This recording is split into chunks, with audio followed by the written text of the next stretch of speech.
Hello student, मैं दीक्षा। स्वागत है आपका आपके अपने यूट्यूब चैनल में। नवंबर 2023 की करंट अफेयर श्रृंखला के अंतर्गत यह सीरीज चलाई जा रही है जो कि विजन आईएएस के मैगजीन पर आधारित है। यह जो सीरीज है वह जनवरी 2023 से शुरू की गई थी, जिसमें अभी तक हमने जनवरी, फरवरी, मार्च, अप्रैल, मई, जून, जुलाई, अगस्त, सितंबर, अक्टूबर और ये नवंबर मंथ के करंट अफेयर को कंप्लीट किया हुआ है। इसके पहले जो करंट अफेयर कंप्लीट किया जाता था वह सब्जेक्ट वाइज था। जैसे पॉलिटी का एक सब्जेक्ट है वो कि 45 से 50 मिनट का एक वीडियो रहता था, उसी तरीके और एक चैप्टर में और एक वीडियो को कंप्लीट किया जाता था। बट अभी प्रेजेंट में ये ट्रेंड चेंज किया है, जिसके अंतर्गत part first, part second, part third और पार्ट फोर्थ के अंतर्गत इस मैगजीन को कवर किया गया है। मतलब कि 4 पार्ट में पूरी मैगजीन कवर हो जाएगी, जिसमें पार्ट फर्स्ट, पार्ट सेकंड और पार्ट थर्ड को कंप्लीट किया जा चुका है। इन तीनों को कंप्लीट किया जा चुका है। आज का जो हमारा पार्ट है पार्ट फोर्थ रहेगा। पार्ट फोर्थ के अंतर्गत आज के हमारे जो टॉपिक हैं उनके बारे में देख लेते हैं कौन कौन से टॉपिक हैं। पहला टॉपिक आता है इसमें पार्ट फोर्थ के अंतर्गत विज्ञान एवं प्रौद्योगिकी, जो कि इस मैगजीन का 7वें नंबर का टॉपिक है। फिर आता है विज्ञान प्रौद्योगिकी के बाद आज हम कंप्लीट करेंगे संस्कृति के बारे में, कल्चर के संदर्भ में। फिर पढ़ेंगे इसी के साथ नीति शास्त्र और सुर्खियों में रही योजनाओं को पार्ट फोर्थ के अंतर्गत कंप्लीट किया जाएगा। इसी तरीके से जो पार्ट फर्स्ट रहा है, पार्ट फर्स्ट में हमने अर्थव्यवस्था एवं भारतीय राज्य व्यवस्था एवं शासन को कंप्लीट किया, उसके साथ ही आईआर के टॉपिक को कंप्लीट किया। ये दोनों हमारे पार्ट फर्स्ट के अंतर्गत आए। पार्ट सेकंड के अंतर्गत हमारा जो आया अर्थव्यवस्था का टॉपिक आया। अर्थव्यवस्था के साथ साथ हमने सोशल सुरक्षा के संदर्भ को पढ़ा, मतलब कि पार्ट सेकंड में इकोनॉमी और सिक्योरिटी को पढ़ा। और पार्ट थर्ड के अंतर्गत हमारा जो टॉपिक रहा उसके अंतर्गत हमने इन्वायरमेंट और इसको सामाजिक मुद्दे को कंप्लीट किया। तो इस तरीके से ये हमने ये 2 टॉपिक, मेजर टॉपिक को कंप्लीट किया था। अब आता है हमारा जो पार्ट फोर्थ, जिसके अंतर्गत हम पढ़ेंगे विज्ञान एवं प्रौद्योगिकी, संस्कृति और नीति शास्त्र और उसी के साथ साथ सुर्खियों में रही योजनाओं के बारे में विस्तृत में चर्चा करेंगे। चलिए तो सबसे पहले देख लेते हैं विज्ञान एवं प्रौद्योगिकी के मेजर टॉपिक को, कि इस पार्ट के अंतर्गत जो कि पार्ट फोर्थ है, इस मैगजीन का लास्ट पार्ट है, इसके अंतर्गत पहला टॉपिक आता है हमारा विज्ञान एवं प्रौद्योगिकी। विज्ञान एवं प्रौद्योगिकी के अंतर्गत हम देखेंगे कि कौन कौन से इसके अंतर्गत टॉपिक को कवर किया जाएगा, जिसके अंतर्गत पहला आता है डीप फेक के बारे में पढ़ेंगे, इसके बारे में विस्तृत में चर्चा करेंगे। फिर आता है कृत्रिम बुद्धिमत्ता, विनिमय और इस्तेमाल से, स्वास्थ्य देखभाल में कृत्रिम बुद्धिमत्ता का उपयोग, कृषि में कृत्रिम बुद्धिमत्ता का उपयोग और मल्टी मॉडल कृत्रिम बुद्धिमत्ता का उपयोग, इसके अंतर्गत इसके सब टॉपिक रहेंगे कृत्रिम बुद्धिमत्ता के। फिर आता है आपका नेक्स्ट टॉपिक वाईफाई 7 प्रौद्योगिकी के बारे में पढ़ेंगे। CAR-T सेल थेरेपी के बारे में पढ़ेंगे। डाइवर्स एपिजेनिक एपिमियोलॉजी पार्टनरशिप के बारे में पढ़ेंगे। फिर आता है अति प्रसंस्कृत खाद्य पदार्थ के बारे में पढ़ेंगे और संक्षिप्त में रही सुर्खियों के संदर्भ में पढ़ेंगे, जैसे इंटरनेशनल स्पेस स्टेशन के निर्माण के 25 वर्ष पूरे हुए। फिर आती है दूसरी सुर्खियाँ की एटमॉस्फेरिक वेव एक्सपेरिमेंट मिशन के बारे में पढ़ेंगे। एक्स रे पोलराइजेशन के बारे में पढ़ेंगे। इसी के साथ ही और भी टॉपिक हैं, जैसे बुध ग्रह पर प्लाज्मा तरंगों का डिटेक्ट किया जाना, वास्प 107b के बारे में पढ़ेंगे। SOFIA stratospheric observatory for astronomy infrared के बारे में पढ़ेंगे। लूसी मिशन के बारे में, subsurface water ice mapping project के बारे में पढ़ेंगे। यूक्लिड स्पेस टेलीस्कोप के बारे में पढ़ेंगे।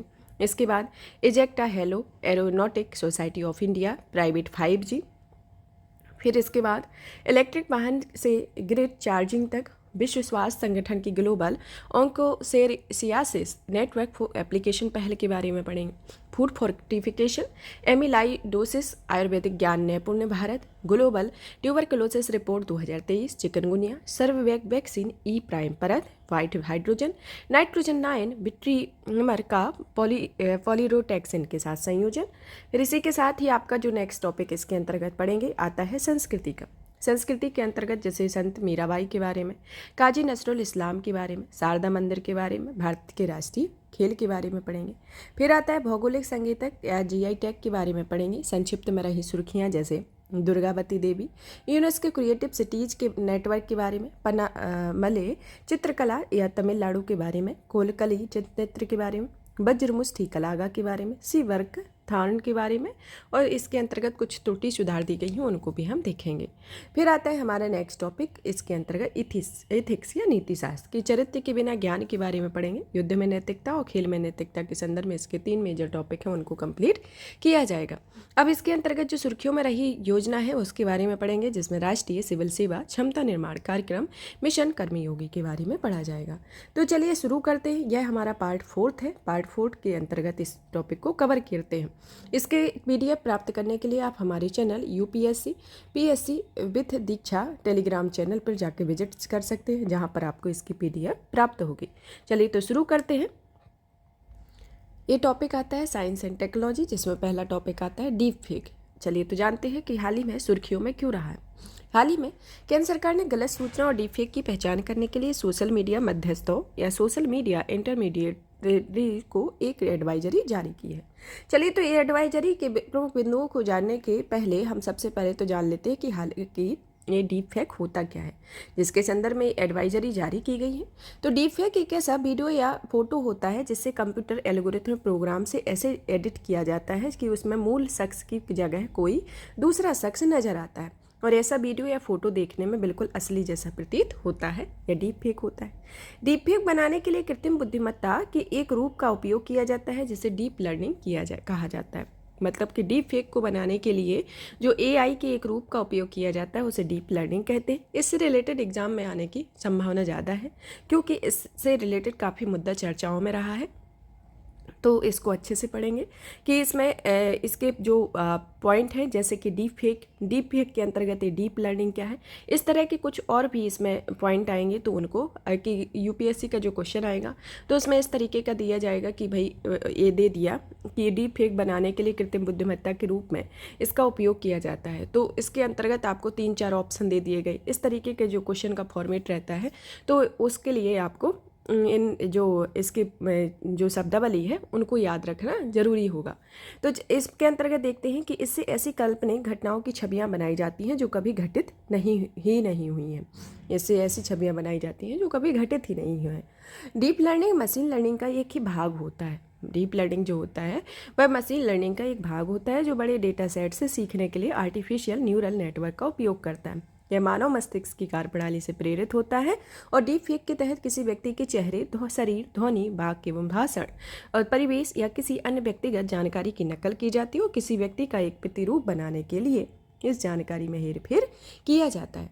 तो ये डीप फेक के संदर्भ में है। पहला तो ये कि यह एक ऐसा वीडियो या फोटो होता है जिसे कंप्यूटर एल्गोरिथम के माध्यम से एडिट किया जाता है, और इसे मूल शख्स की जगह कोई दूसरा शख्स नजर आने लगता है, और ऐसी वीडियो या फोटो देखने के लिए बिल्कुल असली जैसा प्रतीत होता है।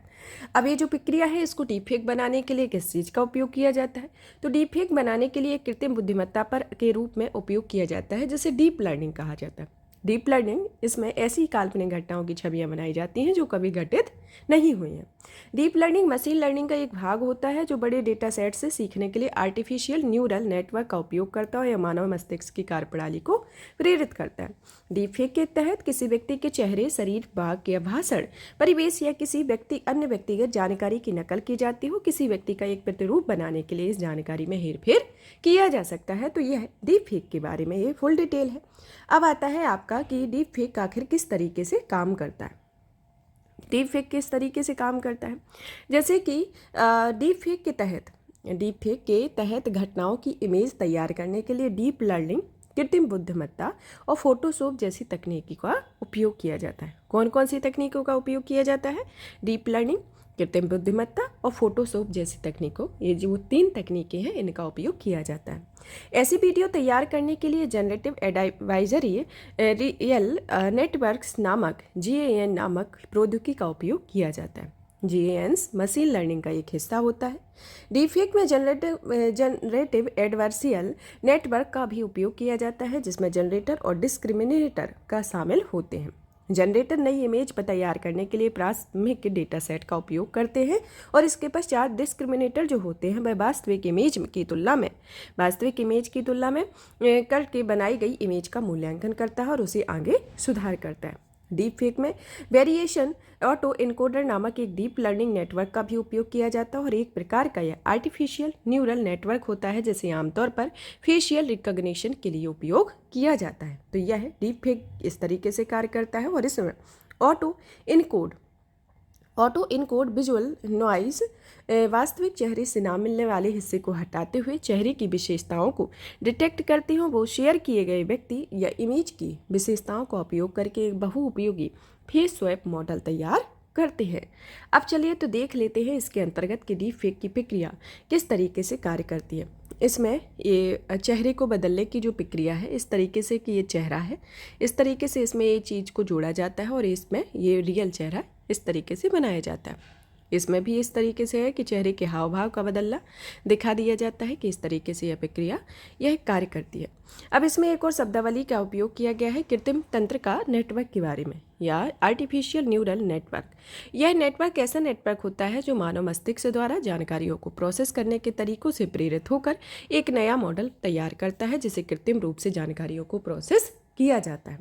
चलिए तो जानते हैं कि इसके एडवाइजरी के प्रमुख बिंदुओं को भी जान लेते हैं कि आखिर जो एडवाइजरी जारी की गई है तो इसके प्रमुख बिंदुओं को जान लेते हैं, जिसके अंतर्गत पहला बिंदु आता है कि डीप फेक की पहचान करना। डीप फेक की पहचान करने के संदर्भ में गलत सूचना और डीप फेक की पहचान करने के लिए उचित और यथोचित प्रयास किए जाने चाहिए। दूसरा आता है कि जल्द से जल्द कार्रवाई हो कि ऐसे मामलों पर सूचना प्रौद्योगिकी नियम 2021 के तहत निर्धारित समय सीमा के भीतर शीघ्र कार्रवाई की जानी चाहिए। तीसरा आता है उपयोगकर्ताओं के लिए सावधानी होनी चाहिए कि उपयोगकर्ताओं को ऐसी जानकारी या सामग्री या डीप फेक शेयर नहीं करना चाहिए। समयावधि के अंतर्गत ऐसी किसी भी सामग्री के संबंध में रिपोर्ट किए जाने पर उसे 36 घंटे के भीतर सोशल मीडिया प्लेटफॉर्म से हटाना होगा। और इसकी जो 5वीं और अंतिम एडवाइजरी है जिसके अंतर्गत कहा गया है कि ठोस कार्रवाई होना चाहिए और जो कि सूचना प्रौद्योगिकी नियम 2021 द्वारा निर्धारित समय सीमा के भीतर कार्रवाई करने, सामग्री या सूचना तक पहुंचने में रोकने में प्रावधान करने चाहिए। इसके संदर्भ में ये डीप फेक के संदर्भ में कुछ एडवाइजरी के प्रमुख बिंदु बताए गए हैं। चलिए तो अब जानते हैं इसके अंतर्गत कि डीप फेक से जुड़े मुद्दे कौन कौन से हैं। इसके अंतर्गत कौन कौन से मुद्दे आते हैं। पहला मुद्दा आता है गलत सूचना और दुष्प्रचार के बारे में कि डीप फेक का उपयोग राजनेताओं या प्रसिद्ध हस्तियों की नकली वीडियो बनाने के लिए किया जाता है। इससे गलत सूचना फैल सकती है, संभवतः पब्लिक ओपिनियन में बदलाव आ सकता है। फिर आता है निजता संबंधी चिंताएं कि डीपफेक के द्वारा किसी व्यक्ति की सहमति के बिना दुष्प्रचार कंटेंट का उपयोग करते हुए उसकी गलत छवि को दर्शाया जाता है। इससे निजता के उल्लंघन के साथ साथ प्रतिष्ठा को संभावित नुकसान हो सकता है। इस प्रकार डीपफेक किसी व्यक्ति के व्यक्तिगत डेटा और निजता के अधिकार का उल्लंघन करता है। अब आता है तीसरा आपका पॉइंट, विनिमय का अभाव होना कि डीप फेक तकनीकी की स्पष्ट कानूनी परिभाषा की कमी भी एक अन्य प्रमुख मुद्दा है। साथ ही भारत में डीप फेक संबंधी अपराधों के तहत आने वाली गतिविधियों की परिभाषा का भी अभाव होता है। इस प्रकार डीप फेक की मदद से दुर्भावनापूर्ण या धोखाधड़ी वाली गतिविधियों में शामिल होने वाले व्यक्तियों या संगठनों पर मुकदमा चलाना मुश्किल हो जाता है। फिर आता है पता लगाने में चुनौतियों के बारे में कि डीप फेक को तैयार करने के लिए इस्तेमाल की जाने वाली तकनीकें लगातार विकसित हो रही है। ऐसे में डीप फेक का पता लगाने के लिए प्रभावी उपकरण विकसित करना अपने आप में एक चुनौती होती है। लैंगिक असमानता के बारे में कि प्रतिरोधी पोर्न वीडियो, गैर सहमति वाले पोर्न और उत्पीड़न के अन्य रूपों वाले अपराधों में सबसे अधिक महिलाओं को निशाना बनाया जाता है। डीप फेक के कारण यह समस्या और अधिक गंभीर हो गई है कि जिससे महिलाओं के लिए ऑनलाइन स्पेस कम हो गया है।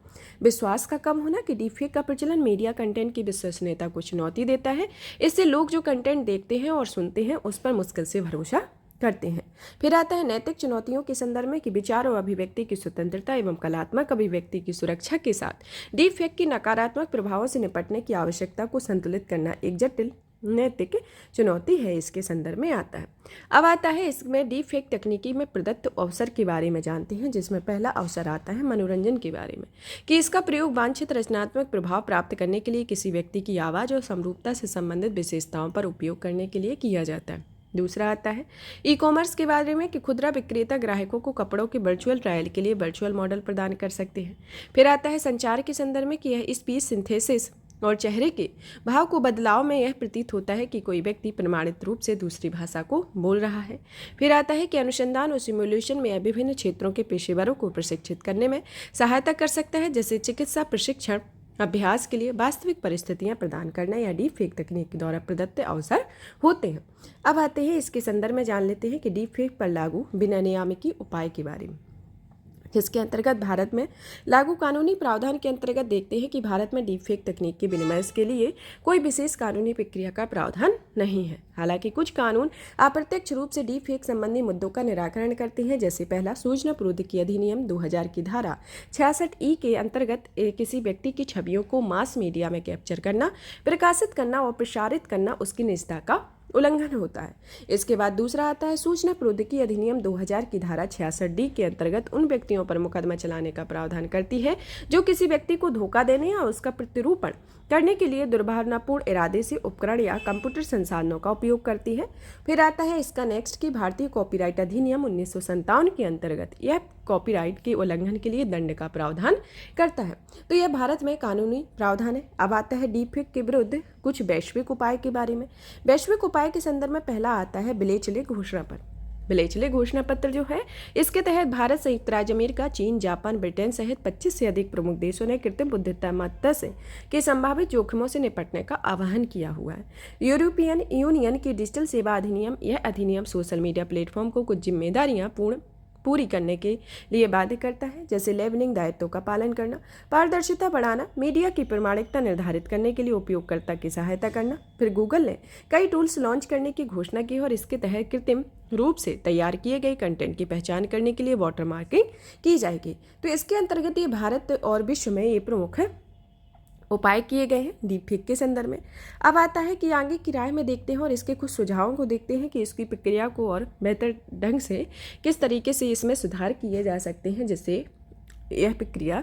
तो पहला आता है कि कानूनी ढांचे को मजबूत करने के संदर्भ में कि कानूनों और विनियमों को लागू करने और उन्हें अपडेट करने की आवश्यकता होती है, विशेष रूप से डीप फेक और संबंधित कंटेंट के निर्माण, वितरण और दुर्भावनापूर्ण उपयोग को रोकने के लिए आवश्यक होता है।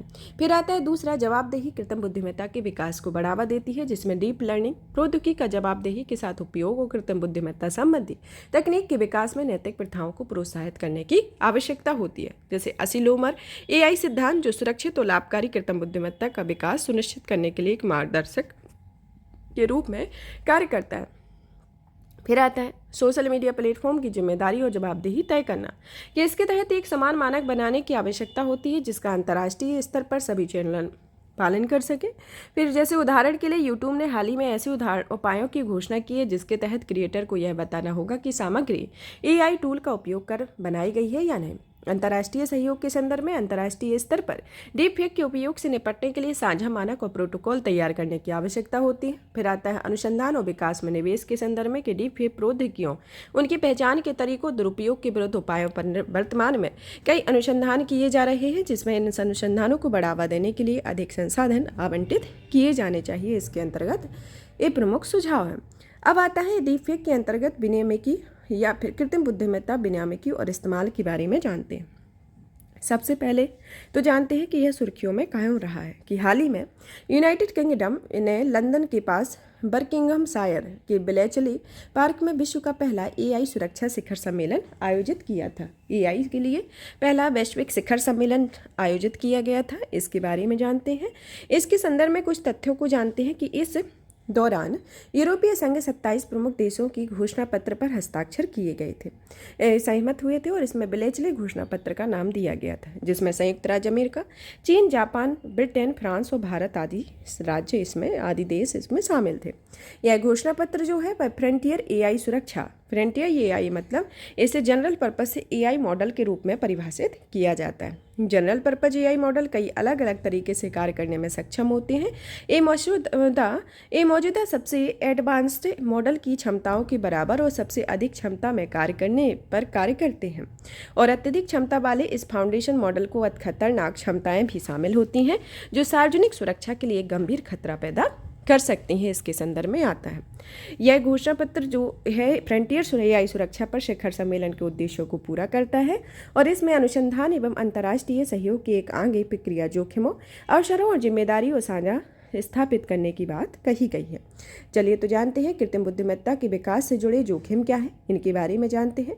इनके जोखिमों के संदर्भ में पहला आता है कि बिग टेक कंपनियों का नियंत्रण होना, कि AI के विकास से संबंधित नियंत्रण निर्णय बड़ी तकनीकी कंपनियों के हाथों में होते हैं, क्योंकि ये कंपनियां डिजिटल डेटा के विशाल भंडार और विशाल कंप्यूटिंग शक्ति का परिचय रखती हैं। फिर आता है दूसरा दुरुपयोग के संदर्भ में कि यदि जानबूझकर इसका दुरुपयोग किया जाए तो उससे बहुत अधिक जोखिम उत्पन्न होता है। फ्रंटियर एआई सिस्टम एल्गोरिथ्म का उपयोग करके दुष्प्रचार जैसे जोखिमों को बढ़ा सकती है। फिर आता है कि फ्रंटियर एआई सिस्टम एल्गोरिथम के उदाहरण हैं, जिसमें आता है डीफेक के बढ़ते मामले, जानबूझकर हानिकारक जानकारी साझा करना और साइबर धोखाधड़ी।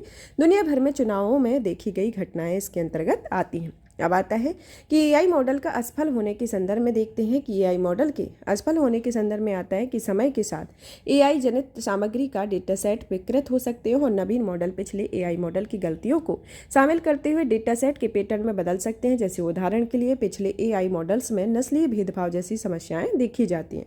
फिर आता है मॉडल अपनाने की चुनौतियों के संदर्भ में कि एआई के विभिन्न भंडारों मॉडलों के विकास में भी जोखिम होता है। जैसे पहला क्लोज्ड मॉडल के संदर्भ में, क्लोज्ड मॉडल और निजी संगठनों तक सीमित एआई तंत्र दुष्प्रभावनापूर्ण लोगों के द्वारा दुरुपयोग को रोकने में मदद करता है। जैसे उदाहरण के लिए यदि एक एआई तंत्र केवल एक विशिष्ट कंपनी या सरकारी एजेंसी द्वारा उपयोग किया जाता है तो यह अपराधियों द्वारा अनाधिकृत पहुंच या उपयोग के अधिक सुरक्षित होगा। हालांकि इस तरह के तंत्र में सुरक्षा विफलता और अज्ञात पूर्वाग्रह से कई जोखिम भी होते हैं। अब आता है ओपन सोर्स के बारे में कि दूसरी ओर एक ओपन सोर्स के मॉडल में पूर्वाग्रहों, जोखिमों या दोषों की पहचान की जाती है। हालांकि दुर्भावनापूर्ण लोगों द्वारा इसके दुरुपयोग का जोखिम बढ़ जाता है। साइबर जोखिम के संदर्भ में देखा जाए कि वैश्विक तनाव, साइबर क्षमताओं की वृद्धि के कारण एआई द्वारा संचालित साइबर अपराध या हैकिंग की घटनाएं बढ़ रही हैं। इनके परिणाम स्वरूप सार्वजनिक सेवाओं के व्यवधान में पैदा हो रहे हैं। आर्थिक जोखिम के संदर्भ में कि अर्थव्यवस्था में एआई के प्रभाव की वजह से सामाजिक और भू राजनीतिक अस्थिरता उत्पन्न हो सकती है। उदाहरण के लिए श्रम बाजार के विस्थापन, वित्तीय बाजारों के स्वचालन से रोजगार क्षति और सामाजिक और भू राजनीतिक अस्थिरता बढ़ जाती है। इसके संदर्भ में आता है। अब आता है एआई के उपयोग के प्रमुख क्षेत्रों के बारे में कि एआई बुद्धिमत्तापूर्ण स्वचालन को सक्षम करके आर्थिक समृद्धि की गति देने की क्षमता है। दूसरा आता है कि यह गुणवत्तापूर्ण स्वास्थ्य देखभाल, शिक्षा, डिजिटल समावेशन तक पहुंच बढ़ाता है और जीवन स्तर को ऊपर उठाता है। इसके बाद नेक्स्ट आता है कि यह दूर दराज के क्षेत्रों और सुविध आबादी तक वस्तुओं या सेवाओं की कुशल वितरण सुनिश्चित करता है। फिर नेक्स्ट आता है कि एआई कृषि और संबद्ध क्षेत्रों के सुधार के लिए स्थानीय जलवायु दशाओं के आधार पर कार्य करता है। फिर आता है कि इससे गुणवत्तापूर्ण शिक्षा और कार्यबल के कौशल के लिए नए विकल्पों की प्रौद्योगिकियों की खोज करने में मदद करता है। इसके संदर्भ में एआई के प्रमुख क्षेत्र आते हैं। अब आता है इसके संदर्भ में जानते हैं कि एआई को विनियमित करने के लिए क्या किया जा चुका है, जिसमें पहला आता है यूरोपीय संघ के बारे में कि यूरोपीय संघ में एआई अधिनियम के तहत दुनिया का पहला व्यापक एआई कानून बनाने का प्रयास किया गया। इसके तहत इस सिस्टम को जोखिम के 4 स्तरों में वर्गीकृत किया गया और विभिन्न स्तरों के अलग अलग नियम और विनिमय तय किए गए हैं। इसके तहत एक नया ईयू एआई कार्यालय बनाया जाएगा जो कुल विश्वव्यापी राजस्व के 6% तक के जुर्माने के साथ कानून को लागू करने और दंड की निगरानी के लिए उत्तरदायी होगा। अमेरिका ने सुरक्षा और गोपनीयता सुरक्षा मानक स्थापित करने की विनिमय बनाया हुआ है और यह 1 दर्जन से अधिक कंपनियों द्वारा अपनाई गई स्वैच्छिक प्रतिबद्धताओं पर आधारित होता है। भारत के संदर्भ में कि भारत सरकार एआई को विनियमित करने के लिए व्यापक डिजिटल इंडिया अधिनियम लाने पर विचार कर रही है, जिसमें नीति आयोग ने आर्टिफिशियल इंटेलिजेंस पर राष्ट्रीय रणनीति जारी की और यह रणनीति सभी के लिए जिम्मेदार एआई सिद्धांतों पर आधारित होती है। इसके अंतर्गत चीन के नियमों के तहत राज्य द्वारा एल्गोरिथम की उन्नत स्तर पर समीक्षा की जाती है और साथ ही ये एल्गोरिथम मूल समाजवादी मूल्यों के अनुरूप होने चाहिए और एआई द्वारा तैयार किए गए कंटेंट की उचित रूप से लेबलिंग की जानी चाहिए। साथ ही डेटा गोपनीयता और बौद्धिक संपदा से संबंधित नियमों का सम्मान भी होना चाहिए। अब आता है कि एआई सिस्टम को बेहतर ढंग से विनियमित करने के लिए क्या क्या करना चाहिए, इसके बारे में जानते हैं कि इसके अंतर्गत पहला आता है कि अंतर्राष्ट्रीय सहयोग के संदर्भ में कि एआई द्वारा उत्पन्न चुनौतियों को पूरी तरह से घरेलू विनिमय के स्तर पर हल नहीं किया जा सकता है और इसलिए बुनियादी वैश्विक मानकों को स्थापित करने के लिए अंतर्राष्ट्रीय सहयोग की तत्काल आवश्यकता होती है। प्रभावी मूल्यांकन के संदर्भ में कि कृत्रिम बुद्धिमत्ता आधारित सिस्टम के संभावित प्रभाव की जांच और समाधान के लिए अंतर्राष्ट्रीय प्रयासों की आवश्यकता होती है। समानुपातिक शासन के संदर्भ में कि सभी देशों को नवाचार समर्थन और समानुपातिक शासन और विनिमय के दृष्टिकोण के महत्व पर विचार करना चाहिए। इससे अधिकतम लाभ प्राप्त होंगे और कृत्रिम बुद्धिमत्ता से जुड़े जोखिमों को कम किया जा सकता है। फिर आता है निजी क्षेत्रों की जवाबदेही के संदर्भ में कि निजी क्षेत्रों की भागीदारों को अग्रणी एआई क्षमता, उचित मूल्यांकन मैट्रिक्स, सुरक्षा परीक्षण के लिए उपकरण विकसित करने में पारदर्शिता बरतनी चाहिए। साथ ही सार्वजनिक क्षेत्रों को भी क्षमता निर्माण या बेस्ट वैज्ञानिक अनुसंधान को बढ़ावा देना चाहिए। बेहतर डिजाइन के संदर्भ में कि अधिक विविध समूहों और निरंतर फीडबैक तंत्र को शामिल करने के साथ साथ बेहतर समावेशी डेटा सेट की आवश्यकता होती है, जिससे पूर्वाग्रहों से युक्त हानिकारक जवाबों के हित स्तर और प्रभावों को कम किया जा सकता है। इसके संदर्भ में आता है जिम्मेदारीपूर्ण एआई के प्रबंधन के प्रमुख सिद्धांतों के बारे में जानते हैं, जिसके अंतर्गत पहला सिद्धांत कहता है कि सुरक्षा और विश्वसनीयता का सिद्धांत आता है। दूसरा आता है समानता का सिद्धांत। तीसरा आता है समावेशिता और गैर भेदभाव का सिद्धांत। चौथा आता है निजता और सुरक्षा का सिद्धांत। पांचवा आता है पारदर्शिता का सिद्धांत। छठा आता है जवाबदेही का सिद्धांत। तो सातवां आता है सकारात्मकता नामानवीय मूल्यों का संरक्षण और उन्हें लागू करने का सिद्धांत इसके अंतर्गत आता है। अब आता है कि स्वास्थ्य देखभाल में कृत्रिम बुद्धिमत्ता के उपयोग के बारे में जानते हैं कि यह महत्वपूर्ण क्यों है। इसके अंतर्गत देखते हैं कि स्वास्थ्य देखभाल में एआई का इस्तेमाल अभूतपूर्व रहा है। इसके अंतर्गत इसमें मरीजों के निदान, उपचार, निगरानी के तरीकों को नया आकार दिया गया है और यह तकनीक अधिक सटीक निदान प्रदान करने और मरीजों के अधिक व्यक्तिगत उपचार को सक्षम बनाने और उन्हें स्वास्थ्य देखभाल अनुसंधान और परिणामों में काफ़ी सुधार हो रहा है। उपयोग के क्षेत्रों के अंतर्गत आता है पहला कि उच्च गुणवत्ता युक्त रोगी देखभाल होना, कि एआई द्वारा संचालित क्लिनिकल निर्णय समर्थन उपकरण की सहायता से सटीक, उचित, कार्यवाही योग्य निदान या उपचार किया जा सकता है, जिसमें अपोलो हॉस्पिटल में अपोलो क्लिनिक इंटेलिजेंस इंजन नामक सीडीएस उपकरण लॉन्च किया है और यह सभी भारतीय डॉक्टर इस उपकरण का उपयोग कर सकते हैं। फिर आता है क्लिनिकल अनुसंधान और खोज के बारे में कि एआई क्लिनिकल परीक्षणों में सुधार कर रहा है। साथ ही यह क्लिनिकल परीक्षणों में लोगों की भर्ती के लिए विविधता और संचालन में नवाचार का समर्थन कर रहा है और एआई रोग की प्रारंभिक पहचान और हस्तक्षेप को आगे बढ़ाने में भी मदद कर सकता है। फिर आता है स्वास्थ्य देखभाल आपूर्ति श्रृंखला में लचीलापन के संदर्भ में कि पूर्वानुमान लगाने वाले एआई मॉडल का उपयोग करके स्वास्थ्य देखभाल की आपूर्ति श्रृंखला के लचीलेपन में काफ़ी सुधार किया जा सकता है, जिससे संभावित व्यवधान की आशंका और इन्वेंट्री प्रबंधन को अनुकूलित करके एआई यह सुनिश्चित करने में मदद कर सकता है कि इससे मरीजों की हमेशा आवश्यक चिकित्सा आपूर्ति की सेवाओं पर पहुंच प्राप्त हो सके। फिर आता है कार्यबल अनुकूलन के संदर्भ में कि एआई क्षमताओं से लेस ऑटोमेटिक वर्क फ्लो, दुर्लभ श्रम संसाधनों को बेहतर उपयोग, काम की थकान कम करने और परिचालन और लागत दक्षता को बढ़ाने में मदद कर सकता है। अब आता है इसकी संभावित चुनौतियों के बारे में देखते हैं और इस चुनौतियों के साथ साथ भविष्य के लिए अवसर के बारे में देखते हैं। संभावित चुनौतियों के संदर्भ में देखा जाता है कि स्वास्थ्य देखभाल में एआई को अधिक व्यापक रूप से अपनाने के लिए कुछ चुनौतियां हैं जो भी अभी भी शामिल हैं, जिसमें पहला आता है डेटा तक पहुंच और संग्रहण से संबंधित खामियां। दूसरा आता है निजता संबंधी मुद्दे। तीसरा आता है डेटा का दुरुपयोग और चौथा आता है विनियामक की अस्पष्टता का होना। अब आता है भविष्य के लिए अवसर के संदर्भ में देखा जाए कि स्वास्थ्य सेवा एआई हम सभी के लिए अपार संभावनाएं और अवसर प्रदान करता है।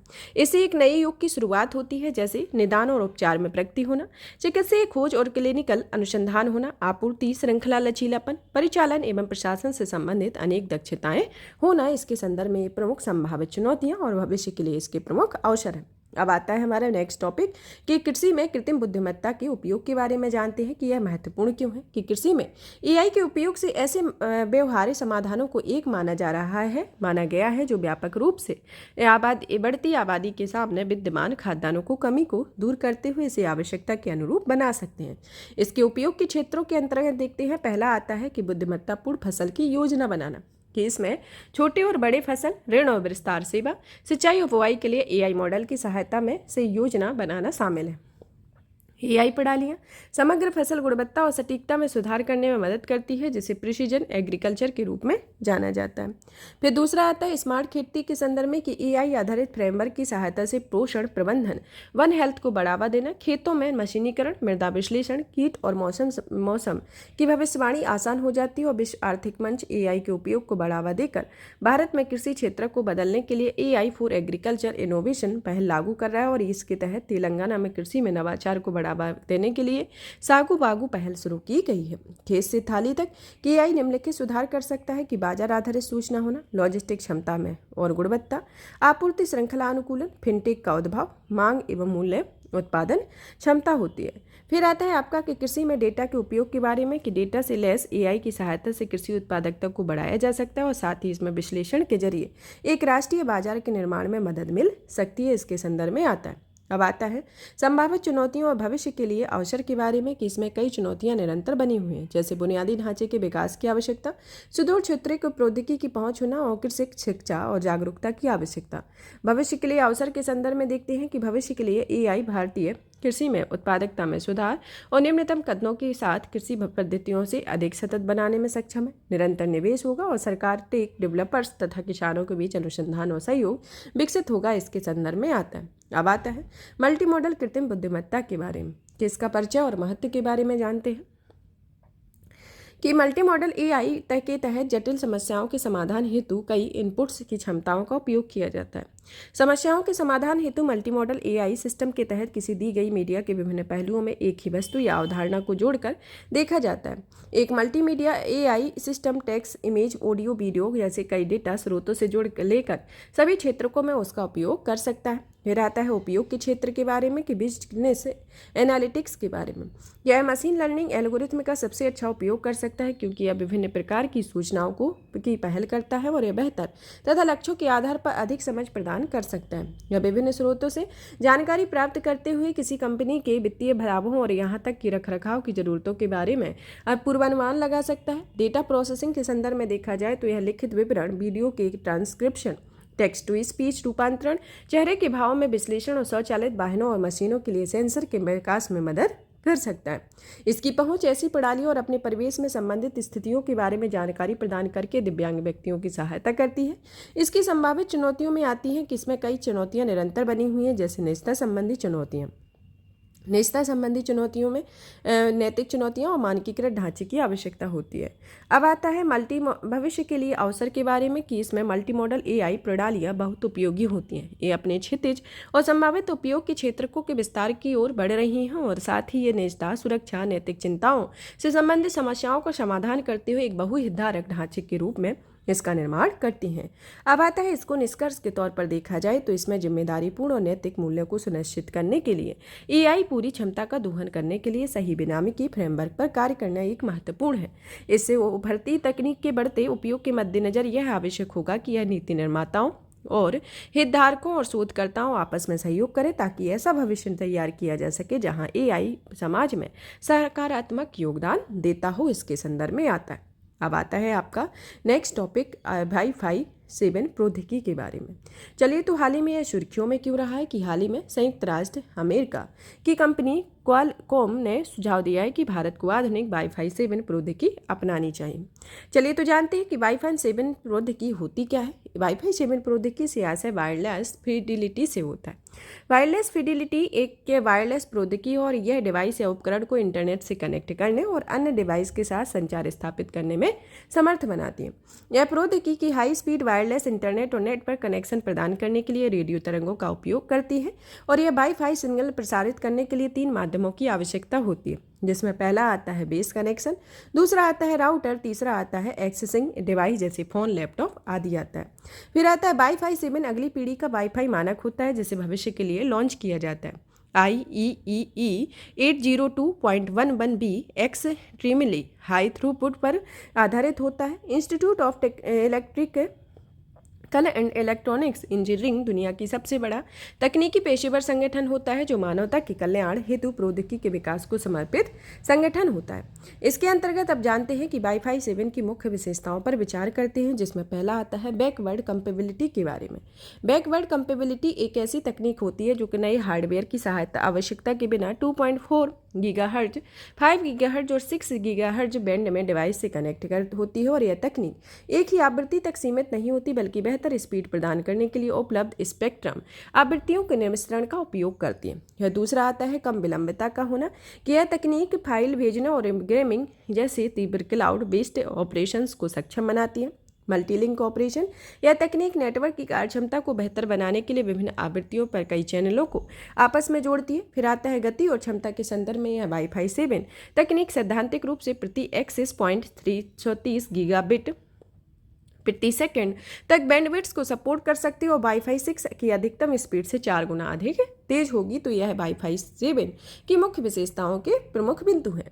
अब आता है वाईफाई 7 के लाभ के बारे में कि भारत में अपनाई गई जाने वाली प्रौद्योगिकी के साथ तालमेल कि वाईफाई 7 तकनीकी भारत में क्लाउड बेस्ड और वायरलेस एप्लीकेशन सेवाओं का उपयोग करने और सुरक्षा संबंधी सरकार के डिजिटल पहलों को अपनाने में सक्षम बनाती है। भारत में आशाजनक विकास के संदर्भ में यह तकनीक उद्यम क्षेत्र में डिजिटल परिवर्तन, fixed wireless connectivity, smartphone technology और आर्टिफिशियल इंटेलिजेंस विशेष रूप से एआई संभावनाओं के विकास के लिए वाईफाई 7 बहुत उपयोगी साबित होता है। फिर आता है उभरती प्रौद्योगिकियों की जरूरतों को पूरा करने के संदर्भ में कि वाईफाई 7 इंटरनेट ऑफ थिंग पर आधारित उपकरणों जैसे स्मार्ट होम डिवाइस, बियरेबल और औद्योगिक आईओटी एप्लीकेशन की बढ़ती संख्या का समर्थन करती है। औषधीय क्षेत्र के संदर्भ में देखा जाए तो इसके अपनाने से टेली डायग्नोस्टिक और टेली सर्जरी के क्षेत्र में विकास को बढ़ावा मिलता है। एडवांस एप्लीकेशन के उपयोगकर्ता के अनुभव को बढ़ावा देने के संदर्भ में इसमें वाईफाई 7 तकनीक 8K वीडियो जैसे हाई रेजोल्यूशन कंटेंट की स्ट्रीमिंग की सुविधा प्रदान करती है और इसके अलावा क्लाउड गेमिंग, AR, VR और अन्य डेटा गहन गतिविधियों के प्रदर्शन में बढ़ावा दिया जाता है। अब आता है वाईफाई के अलग अलग जनरेशन की तुलना के बारे में देखते हैं, जिसमें वाईफाई 4, वाईफाई 5, वाईफाई 6 या 6E और वाईफाई 7 के बारे में एक कंपैरिजन को देखते हैं कि अधिकतम गति जो वाईफाई 4 में है वह 600 Mbps पर है और 5 में 6 Gbps और 6E में 9.6 Gbps और 7 में 36 Gbps होती है। तो सर्वाधिक गति किस में है? 7 में है, जो कि इससे 4 गुना है। फिर आता है फ्रीक्वेंसी बैंड के बारे में जानते हैं। तो वाईफाई 4 में 2.4 गीगाहर्ट्ज से 5 गीगाहर्ट्ज है और इसमें वाईफाई 5 में 5 गीगाहर्ट्ज और वाईफाई 6 और 6E में 2.4 गीगाहर्ट्ज और 5 गीगाहर्ट्ज है। और इसी तरीके से वाईफाई 7 में 2.4 गीगाहर्ट्ज, 5 गीगाहर्ट्ज और 6 गीगाहर्ट्ज तक इसकी फ्रीक्वेंसी बैंड है। अब आता है प्रमुख प्रौद्योगिकी गति के बारे में जानते हैं कि प्रमुख प्रौद्योगिकी गति के संदर्भ में कि इसमें वाईफाई 4 के अंतर्गत प्रमुख प्रौद्योगिकी में बेहतर डेटा ट्रांसफर दर और विश्वसनीयता के लिए MIMO तकनीक शुरू की गई है। MIMO तकनीक से आशय होता है मल्टीपल आउटपुट से होता है। और फिर आता है वाईफाई 5, जिसमें प्रमुख प्रौद्योगिकी तकनीक में डेटा ट्रांसफर की गति बढ़ाना और एक साथ कई डिवाइस जुड़ने पर बेहतर संचालन के लिए प्रति सेकंड अधिक से अधिक डेटा भेजने वाले चैनल MIMO और बीम फार्मिंग शुरू की गई। MIMO का तात्पर्य multi user, multiple input, multiple output से होता है। फिर आता है वाईफाई 6 या 6E के अंतर्गत प्रमुख प्रौद्योगिकी प्रगति को देखते हैं कि यह OFDMA orthogonal frequency division multiple access जैसी सुविधाएं शुरू की गई हैं। फिर आता है वाईफाई 7 के अंतर्गत कि इसकी प्रमुख विशेषताओं में backward compatibility, multi link operation और प्रति सेकंड अधिक से अधिक डेटा भेजने वाले चैनल जो कि 320 मेगाहर्ट्ज तक एक एडॉप्टिव पंचिंग टेक्नोलॉजी शामिल होती है। फिर आता है इसका आरंभ जो है वाईफाई 4 का 2007 में किया गया, वाईफाई 5 का 2013 में, वाईफाई 6 और 6E का 2019 में और वाईफाई 7 का 2024 के लिए अनुमानित है। इसके संदर्भ में आता है। अब आता है आपका CAR-T सेल थेरेपी के बारे में। हाल ही में केंद्रीय औषधि मानक नियंत्रण संगठन ने स्वदेशी रूप से विकसित chimeric antigen receptor T cell से मंजूरी दी हुई है। इससे अन्य संबंधित तथ्यों में देखते हैं कि इस थेरेपी को NEX-CAR-19 कहा गया और CAR-T और जीन थेरेपी का एक प्रकार है। भारत में इम्यूनो-ACT कंपनी द्वारा स्वदेशी रूप से विकसित किया गया है और यह कंपनी IIT बॉम्बे द्वारा इनक्यूबेटेड रहती है। इस थेरेपी में लिम्फोमा और ल्यूकेमिया या ब्लड कैंसर का उपचार किया जाता है। फिर आता है कि भारत में विश्व के उन पहले विकासशील देशों में से एक है जिसके पास अब स्वदेशी रूप से विकसित CAR-T और जीन थेरेपी तकनीक है। चलिए तो जानते हैं लिम्फोसाइट T सेल बनाम B सेल के बारे में कि लिम्फोसाइट एक प्रकार की श्वेत रक्त कोशिकाएं होती हैं जो कि रक्त की प्रवाहित होती हैं और यह हमारे शरीर में प्रतिरक्षा प्रणाली का हिस्सा होती है। लिम्फोसाइट के 2 मुख्य कोशिकाएं होती हैं, मतलब मुख्य होती हैं। पहली आती है T कोशिकाएं, दूसरी होती है B कोशिकाएं। चलिए तो इनकी कुछ डिफ्रेंसिएशन जान लेते हैं कि इनकी विशेषताएं क्या होती हैं। जिसमें कार्यों के संदर्भ में देखा जाए तो T कोशिकाएं हमारे शरीर पर हमला करने वाली बाहरी रोगाणुओं से रक्षा करती हैं और इसके अलावा ये कोशिकाएं एक जैविक पदार्थ साइटोकिन्स को भी उत्पादन करती हैं जो प्रतिरक्षा प्रणाली में अन्य भागों को सक्रिय करने में मदद करता है और ये संक्रमित कोशिकाओं पर हमला करती हैं।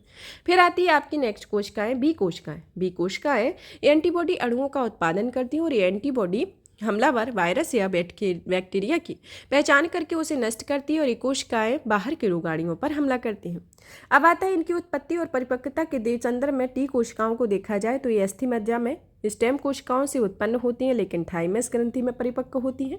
इसी तरीके से इनकी बी सेल की उत्पत्ति एवं परिपक्वता को देखा जाए तो ये अस्थि मज्जा में ही उत्पन्न होती हैं और वहीं पर परिपक्व होती हैं। फिर आता है इम्यूनिटी के बारे में देखा जाए तो इम्यूनिटी में 20-30 कोशिकाएं सेल इमीडिएटेड इम्यूनिटी में केंद्रीय भूमिका निभाती हैं। सेल इमीडिएट इम्यूनिटी में साइटोटॉक्सिक टी कोशिकाएं संक्रमित कोशिकाओं को नष्ट कर देती हैं। इसी तरीके से जो इसके 20 सेल की कोशिकाएं होती हैं जिसमें ह्यूमरल इम्यूनिटी के लिए उत्तरदायी होती हैं और एंटीबॉडी मेडिएट प्रतिक्रिया को ह्यूमरल इम्यूनिटी कहा जाता है, इसके संदर्भ में आता है। अब आता है आपका NEXCAR19 थेरेपी के बारे में।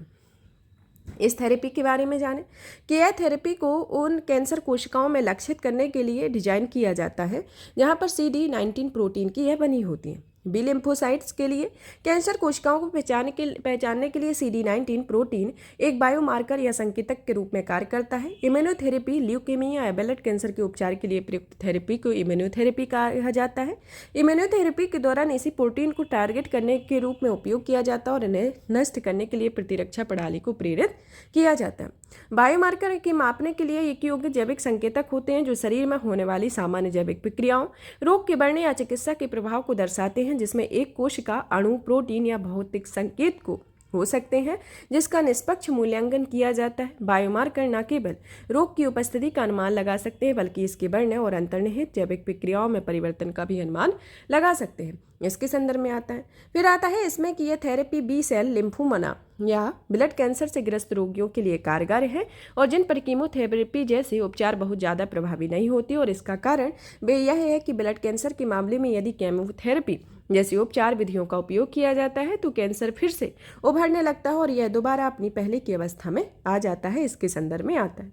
अब आता है कि CAR-T कैसे कार्य करता है, इसके बारे में देखते हैं। इसके अंतर्गत पहला सबसे पहले आता है कि यह शरीर की प्राकृतिक रोग प्रतिरोधक क्षमता में सहयोग करने वाली श्वेत रक्त कोशिकाओं को प्राप्त करने के लिए रोगी से रक्त का नमूना लिया जाता है और इन श्वेत रक्त कोशिकाओं को टी कोशिकाएं कहा जाता है।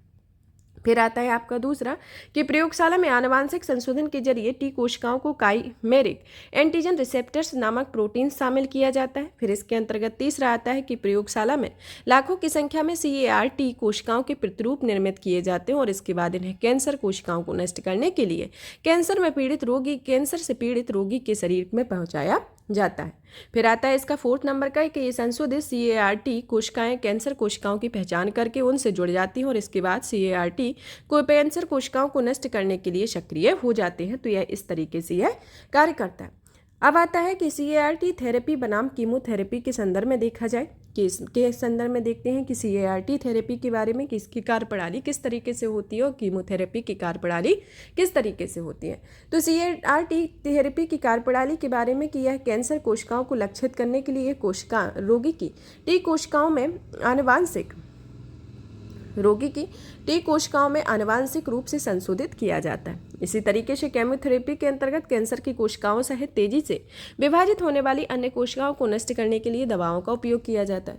परिशुद्धता के संदर्भ में देखा जाए तो यह अत्यधिक सटीक तरीका होता है और यह कैंसर विशिष्ट कोशिकाओं को लक्षित करता है और इसका जो तरीका होता है वह उपचार की इस विधि में किसी विशिष्ट कोशिकाओं को लक्षित नहीं किया जाता और उपचार की यह विधि कैंसर युक्त कोशिका और स्वस्थ कोशिका दोनों को प्रभावित करती है। उपचार की अवधि के संदर्भ में देखा जाए तो आमतौर पर एक ही आधान की जरूरत पड़ती है और यह उपचार हेतु कम समय की आवश्यकता होती है और इसके अंतर्गत क्या आता है कि यह उपचार प्रक्रिया एक से अधिक चक्रों में पूरा होती है और इसमें अधिक समय की आवश्यकता होती है। फिर आता है व्यक्तिकरण के संदर्भ में देखा जाए तो यह जो प्रक्रिया है वह रोगी की उसकी कोशिकाओं के आधार पर व्यक्तिगत उपचार दिया जाता है और इसके अंतर्गत जो होता है वह मानकीकृत उपचार अपनाया जाता है और यह व्यक्ति विशिष्ट कम होता है, इसके संदर्भ में आता है। अब आता है CAR-T थेरेपी को अपनाने की कुछ चुनौतियों के बारे में। जानते हैं।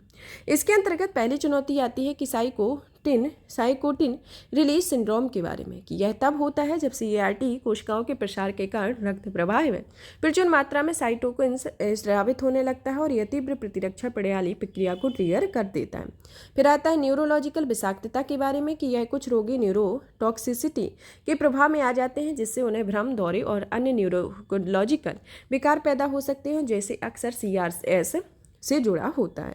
सभी प्रकार के कैंसर के लिए उपयोगी के संदर्भ में देखा जाए तो CART थेरेपी मुख्य रूप से कुछ विशेष प्रकार के रक्त कैंसर जैसे ल्यूकेमिया और लिम्फोमा के इलाज में सफल रही है। गांठ वाले ट्यूमर के इलाज के लिए इसके प्रभावी होने का अनुसंधान चल रहा है। उपचार पद्धति का भी अधिक महंगा होना इसके संदर्भ में देखा जाए तो CART थेरेपी की व्यक्तिगत प्रकृति और प्रक्रिया काफ़ी जटिल होती है। इस कारण उपचार की यह पद्धति काफ़ी महंगी होती है, जिसके कारण सभी मरीज इस पद्धति से इलाज नहीं करा पाते। सभी मरीजों को इलाज की अनुमति नहीं देने के संदर्भ में कि ब्लड कैंसर से पीड़ित सभी मरीजों को CART थेरेपी से उपचार नहीं किया जा सकता और रोगी की आयु, समग्र स्वास्थ्य का ठीक नहीं होना और पहले से कोई बीमारी होने की वजह से कई मरीजों के इस उपचार में अनुमति नहीं दी जाती है। अब आता है आपका आगे की राय में देखते हैं कि CART थेरेपी का सुरक्षित बनाने के संदर्भ में, कि CART थेरेपी मरीजों के लिए सुरक्षित बनाने पर ध्यान दिया जाना चाहिए। साइटोकिन रिलीज सिंड्रोम और न्यूरोटॉक्सिसिटी जैसे गंभीर साइड इफेक्ट को कम करने के लिए निरंतर अनुसंधान किया जाना चाहिए। वैश्विक सहयोग के संदर्भ में देखा जाए तो CART थेरेपी के क्षेत्र में अनुसंधान में तेजी लाने, सर्वोत्तम उपचार विधियों को साझा करने और इसमें उपचार विधि को वैश्विक स्तर पर बेहतर बनाने के लिए अंतर्राष्ट्रीय सहयोग और डेटा साझा करने में प्रोत्साहित बनाना चाहिए। ये पहुंच बढ़ाने के संदर्भ में कि इस उपचार में विधि का लाभ अधिक मरीजों तक पहुंचाने के लिए मानक संचालन प्रक्रिया विकसित करनी चाहिए तथा इसे पहले की स्वास्थ्य सेवा बीमा योजनाओं में शामिल करना चाहिए। गहन अनुसंधान के संदर्भ में देखा जाए तो CART थेरेपी के उपयोग के विस्तार के लिए अनुसंधान में निवेश की जरूरत होती है और रक्त कैंसर के अलावा अन्य प्रकार के कैंसर के इलाज में भी इस उपयोगी बनाने के लिए संभावनाओं पर शोध करने की आवश्यकता होती है। तो इसके संदर्भ में प्रमुख सुझाव दिए गए हैं। अब आता है आपका नेक्स्ट टॉपिक, डाइवर्स एपिजेमिक एपिमियोलॉजी पार्टनरशिप के बारे में, कि हाल ही में सुर्खियों में क्यों रहा है कि CSIR कोशिकीय और आणविक जीव विज्ञान केंद्र डाइवर्स एपिजेनिक एपिमियोलॉजी पार्टनरशिप परियोजना पर विश्व के अनुसंधान समूहों के साथ सहयोग कर रहा है। अब चलिए जानते हैं कि एपिजेनिक एपिमियोलॉजी क्या होता है। एपिजेनिक एपिमियोलॉजी क्या होता है इसके संदर्भ में, कि एपिजेनेटिक्स यह इस बात का अध्ययन करता है कि अपने व्यवहार और परिवेश में आने वाले बदलाव और अपने जीन के काम करने के साथ किस तरीके से यह किसको प्रभावित करता है। जैसे आनुवांशिक परिवर्तनों के विपरीत एपिजेनिक परिवर्तन अस्थायी होते हैं, यानी वापस सामान्य स्थिति में आया जा सकता है और ये परिवर्तन डीएनए अनुक्रम को नहीं बदलते, हालांकि ये शरीर द्वारा डीएनए अनुक्रम को समझने के तरीकों के जरूर बदल सकते हैं। फिर आता है एपिडीमियोलॉजी के बारे में, कि यह एक वैज्ञानिक तरीका होता है जो किसी आबादी में स्वास्थ्य और रोगों से संबंधित पैटर्न के कारकों का परीक्षण करता है। इसके निम्नलिखित उद्देश्य होते, पहला कि यह समझना कि कोई बीमारी कैसे फैलती है, दूसरा आता है कि बीमारी के जोखिम संबंधी कारकों की पहचान करना, तीसरा आता है कि रोकथाम और नियंत्रण के लिए रणनीति तैयार करने के संदर्भ में। अब आता है एपिजेनेटिक एपिडेमियोलॉजी के साथ जोड़ने से इनकी परिभाषा इस प्रकार होगी कि एपिडेमियोलॉजी की वह शाखा होती है जो रोग के उत्पन्न होने और उनके प्रसार पर एपिजेनेटिक बदलाव के प्रभाव का अध्ययन करती है। एपिजेनेटिक बदलाव का एक सामान्य उदाहरण होता है जो डीएनए मिथाइलेशन। इस बदलाव के तहत डीएनए अणु के मिथाइल समूह से जुड़ जाता है, जो कि ये मिथाइलेशन की एक प्रक्रिया है जो डीएनए मिथाइलेशन के इस समूह से एक दूसरे से ये जुड़ा हुआ है। इस जीन प्रमोटर क्षेत्र में डीएनए मिथाइलेशन का उच्च स्तर जीन को सुस्त या निष्क्रिय कर सकता है। इससे जीन को उसका कार्य करने से रोका जा सकता है। इसे जीन साइकिलिंग कहा जाता है। प्रमोटर डीएनए का वह क्षेत्र होता है जहां आरएनए पॉलीमरेज एक जीन के ट्रांसक्राइब करना शुरू कर देता है, यानी डीएनए अनुक्रमण की प्रतिकृति बनाकर आरएनए मॉलिक्यूल्स का निर्माण हो जाता है। जैसे उदाहरण के लिए तनाव के दौरान डीएनए में मिथाइलेशन बढ़ जाता है, जिससे प्रभावित जीन को अपना कार्य करने में मुश्किलें आ जाती हैं। तो इसके संदर्भ में आता है। चलिए तो जानते हैं कि जीन के बारे में, कि जीन आखिर होते क्या हैं। ये जीन डीएनए और के छोटे खंड होते हैं जिन्हें माता पिता से संतानों में गुण या लक्षणों को पहुंचाने वाली मूल इकाई माना जाता है। इसमें शारीरिक और जैविक लक्षणों जैसे आंख लंबाई, बालों का रंग आदि को निर्धारित करने के लिए आवश्यक आनुवांशिक जानकारी होती है। इसके संदर्भ में आता है। अब आता है कि डीएनए डीऑक्सीराइबोन्यूक्लिक एसिड के बारे में जानते हैं कि डीएनए होते क्या है। डीएनए यह सभी जीवित कोशिकाओं में पाए जाने वाले अणु होते हैं, जैविक अणु होते हैं, और इसमें जीवों के विकास, कार्यप्रणाली, वृद्धि और प्रजनन संबंधी आनुवंशिक जानकारी संग्रहित होती है। यह दो नए जुड़े हुए रज्जुकों से निर्मित होते हैं जो एक दूसरे के चारों ओर घूमते हुए एक मुड़ी हुई सीढ़ी की तरह दिखाई देते हैं। पुस्तकों में यह आकृति हमें डबल हेलिक्स के रूप में दिखाई देती है, द्विकुंडलित दिखाई देती है, और यह प्रत्येक स्ट्रैंड में एकांतर शर्करा और जिसे डीऑक्सीराइबोज और फॉस्फेट समूहों से बना एक आधार स्टैंड होता है। यह प्रत्येक शर्करा में 4 प्रकार के क्षारों जिसमें एडिनिन, साइटोसिन, ग्वानिन, थाइमिन से एक दूसरे से जुड़ा होता है। यह ए हमेशा टी से जुड़ता है और सी हमेशा जी से जुड़ता है। एडिनिन हमेशा थाइमिन से जुड़ता है और जो साइटोसिन होता है वह हमेशा ग्वानिन से जुड़ता है। तो यह इस तरीके की इसकी यह प्रक्रिया रहती है।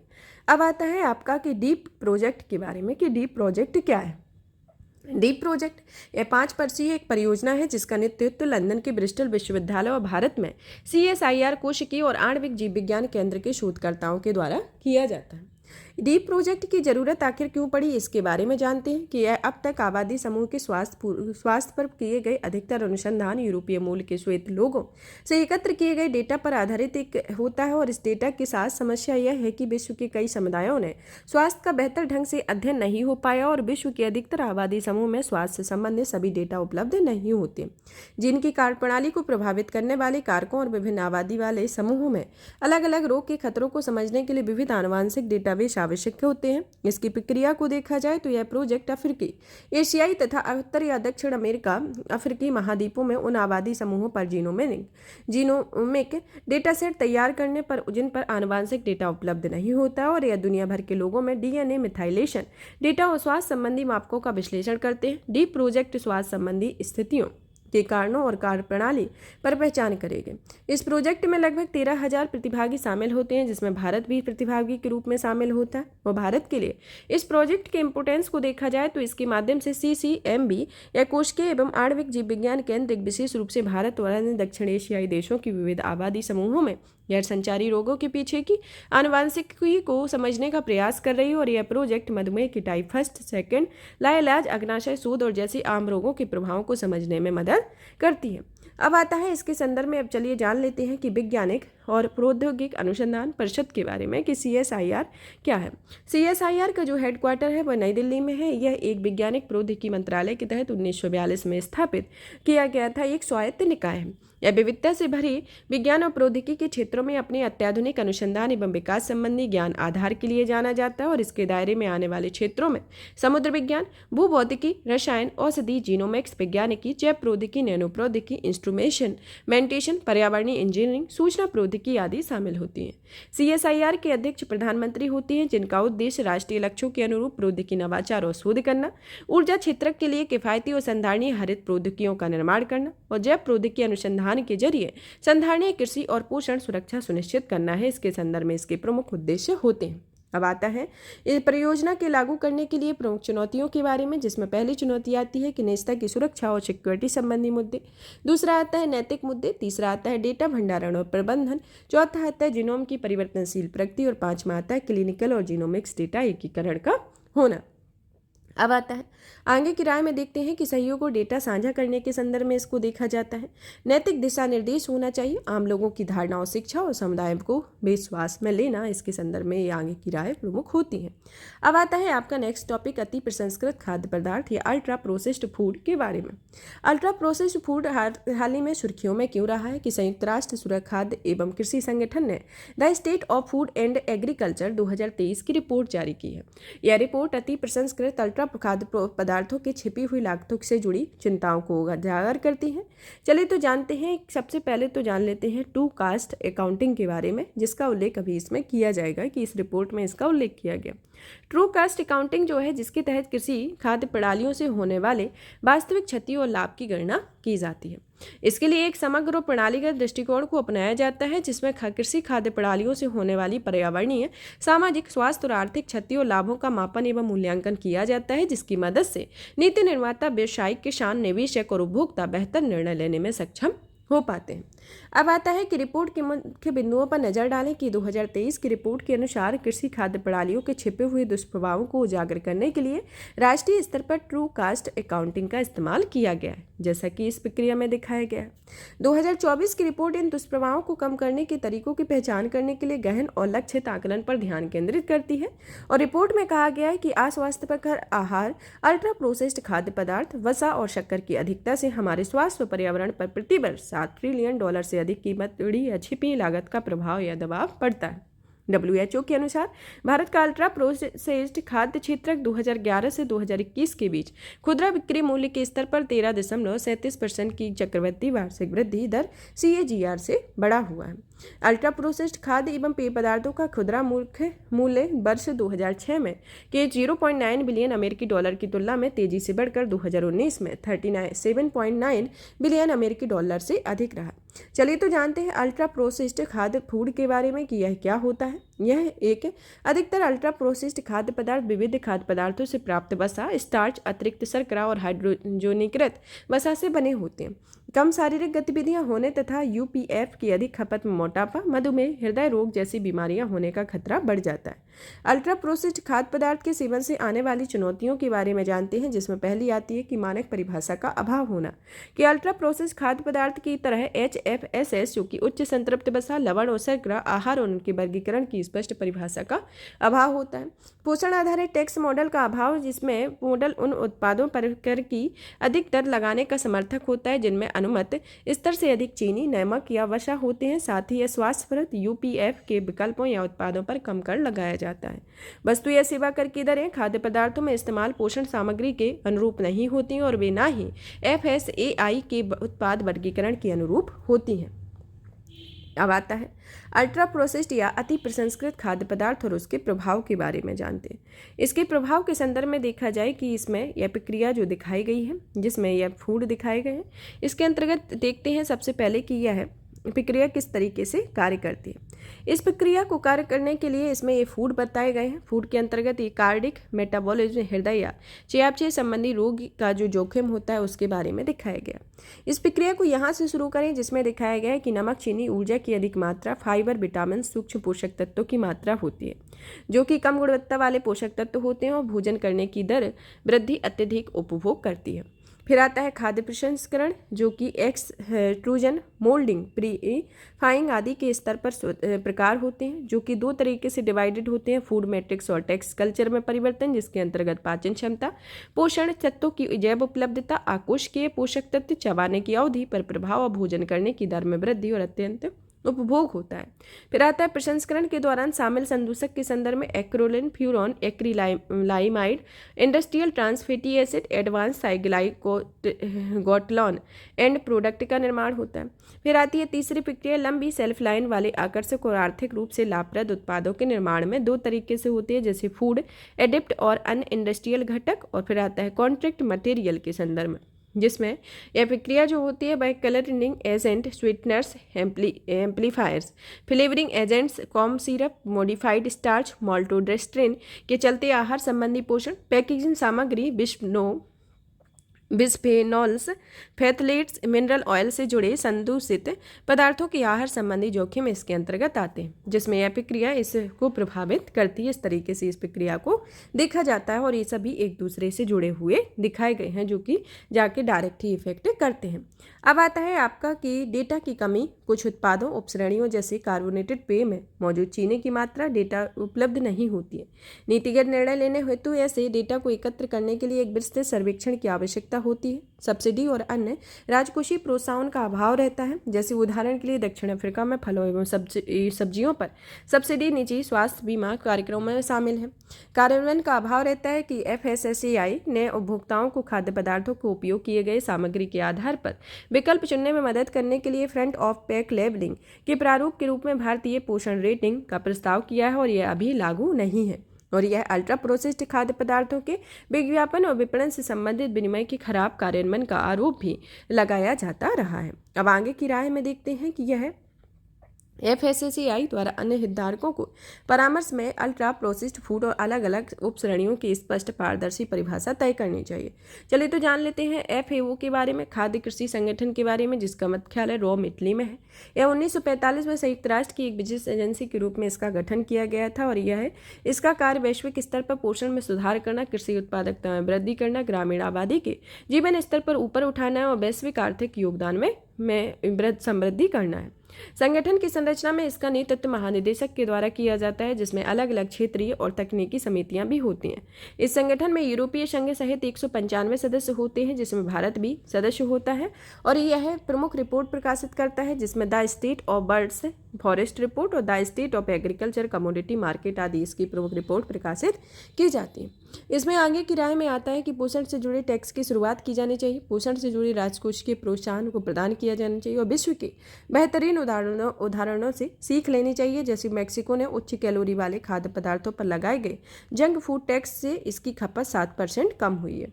फिर आता है बेहतर लेबलिंग दिशा निर्देश लागू किए जाने चाहिए और इससे पोषण सुरक्षा सुनिश्चित करने के लिए विज्ञापन और विपणन का सुरक्षापूर्वक उपयोग किया जाना चाहिए। चलिए तो जान लेते हैं अल्ट्रा प्रोसेस्ड खाद्य पदार्थों पर अंकुश लगाने के लिए FSSAI की क्या पहले की गई है कि FSSAI ने 2022 में खाद्य उत्पादों में ट्रांस फैटी एसिड को 2% को या उससे कम करने की सीमा तय की है। खाद्य सुरक्षा और मानक विनिमय 2018 के उद्देश्य है कि खाद्य पदार्थों के व्यवसायियों को उनके दावों या विज्ञापनों में जवाबदेही किया जाए। खाद्य सुरक्षा और उनके मानकों में विनिमय 2020 में स्कूल कैंटीन या स्कूल परिसरों में 50 मीटर के दायरे के भीतर अल्ट्रा प्रोसेस्ड खाद्य पदार्थों के विज्ञापनों पर प्रतिबंध लगाया जाए और ईट राइट इंडिया का उद्देश्य नमक, चीनी और संतृप्त वसा का सेवन कम करने को बढ़ावा देना चाहिए। आहार में परिवर्तन लाने और नमक, चीनी और वसा की खपत को कम करने के लिए आज से थोड़ा कम नामक एक राष्ट्रव्यापी सोशल मीडिया अभियान शुरू किया गया है। तो इसके अंतर्गत कुछ FSSAI के द्वारा पहले स्टार्ट की गई हैं। अब आता है खाद्य पदार्थों पर QR कोडिंग के बारे में कि भारतीय खाद्य एवं संरक्षा मानक प्राधिकरण के द्वारा खाद्य पदार्थों के क्विक रिस्पांस कोड या QR कोड मुद्रित करने की सिफारिश की हुई है। QR कोड उत्पाद के बारे में विभिन्न विवरण प्रदान करता है और इसमें उपयोग किए गए पदार्थ, पोषण संबंधी जानकारी, मैन्युफैक्चरिंग और एक्सपायरी की डेट्स या ग्राहक पूछताछ के लिए संपर्क जैसी जानकारी शामिल होती है और इसके अलावा भी कई सूचनाएं शामिल होती हैं। उपभोक्ताओं को आश्वस्त कर खाद्य पदार्थों की पहचान करने और उपलब्ध जानकारी के लिए आधार पर निर्णय लेने में मदद करती है और ये परामर्श में 2 महत्वपूर्ण विनिमय लागू होते हैं, जिसमें पहला आता है कि खाद्य सुरक्षा और मानक विनिमय 2020 के अंतर्गत यह खाद्य उत्पादों की लेबल पर शामिल की जाने वाली जानकारी की रूपरेखा तैयार करती है और इसके अंतर्गत दूसरा आता है कि यह दिव्यांगजनों के अधिकार अधिनियम 2016 के अंतर्गत दिव्यांगजनों के अधिकारों को मान्यता देता है और दिव्यांगजनों के लिए स्वास्थ्य सुविधाओं तक पहुंच सुनिश्चित करने पर बल देता है। अब आता है आपकी संक्षिप्त सुर्खियों के बारे में। यहाँ पर ये सभी मेजर टॉपिक कंप्लीट होते हैं। अब आती है संक्षिप्त सुर्खियाँ, जिसमें पहली आती है इंटरनेशनल स्पेस स्टेशन के निर्माण के लिए 25 वर्ष पूर्ण किए गए। इसके अंतर्गत पहला आता है कि इसमें ISS इंटरनेशनल स्पेस स्टेशन के निर्माण के लिए जायरा मॉड्यूल को 20 नवंबर 1998 को लॉन्च किया गया था। इसे कजाकिस्तान से रूसी प्रोटॉन रॉकेट से लॉन्च किया गया था और जायरा का अर्थ होता है सूर्योदय। ISS के बारे में कि यह सूर्य पृथ्वी की चारों ओर परिक्रमा करने वाला एक ऐसा बड़ा अंतरिक्ष यान होता है जहां पर एस्ट्रोनॉट और कॉस्मोनॉट के दल के लिए एक स्रोत स्टेशन या घर के रूप में कार्य करता है और अंतरिक्ष स्टेशन एक अनोखी विज्ञान प्रयोगशाला भी होता है। ISS यूरोपीय देशों संयुक्त राज्य अमेरिका, जापान, कनाडा और रूस के बीच एक साझेदारी है और यह लगभग 250 की औसत ऊंचाई पर प्रत्येक 90 मिनट पर परिक्रमा करता है। नवंबर 2000 से इस पर अंतरिक्ष यात्रियों पर कोई न कोई दल लगातार रह रहा है और ISS का वजन लगभग 400 टन है और यह एक फुटबॉल पिच जितना बड़ा आकार कवर करता है और इसके अंतर्गत पृथ्वी पर स्पेस स्टेशन को बनाना और फिर उसे एक ही बार अंतरिक्ष में प्रक्षेपित करना असंभव होता है। चलिए तो जानते हैं ISS के महत्व के बारे में कि यह अंतरिक्ष दल के सदस्यों को ऐसी शोध करने की सुविधा प्रदान करता है और कहीं और नहीं किए जा सकते।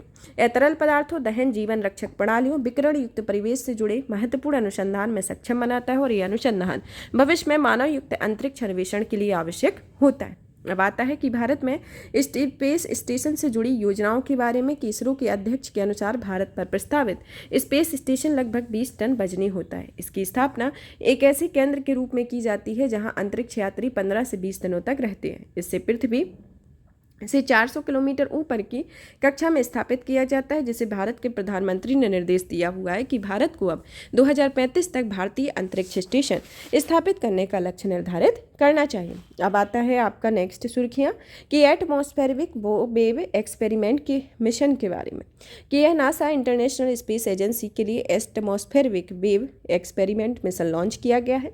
यह मिशन जो है वह नासा का एक महत्वपूर्ण प्रयोग है, जिसे पृथ्वी के वायुमंडल और अंतरिक्ष के मौसम के बीच अंतरक्रिया का अध्ययन करने के लिए डिजाइन किया गया है। और इसके तहत एयर ग्लो की जांच की जाएगी और इसमें पृथ्वी के ऊपर वायुमंडल में अंतरिक्ष के मौसम को निर्धारित करने वाले बलों को बारे में पता चलता है। यहाँ एयर ग्लो से तात्पर्य पृथ्वी के वायुमंडल में प्रकाश के वर्णक्रम से होता है। यह मेसोपोज की परत का एक वायुमंडलीय गुरुत्वाकर्षण तरंगों का मापन भी करेगा और इसके अंतर्गत मेसोस्फीयर थर्मोस्फीयर के बीच की सीमा में मेसोपोज कहा जाता है और यह भू सतह से लगभग 887 किलोमीटर की ऊंचाई से शुरू होता है।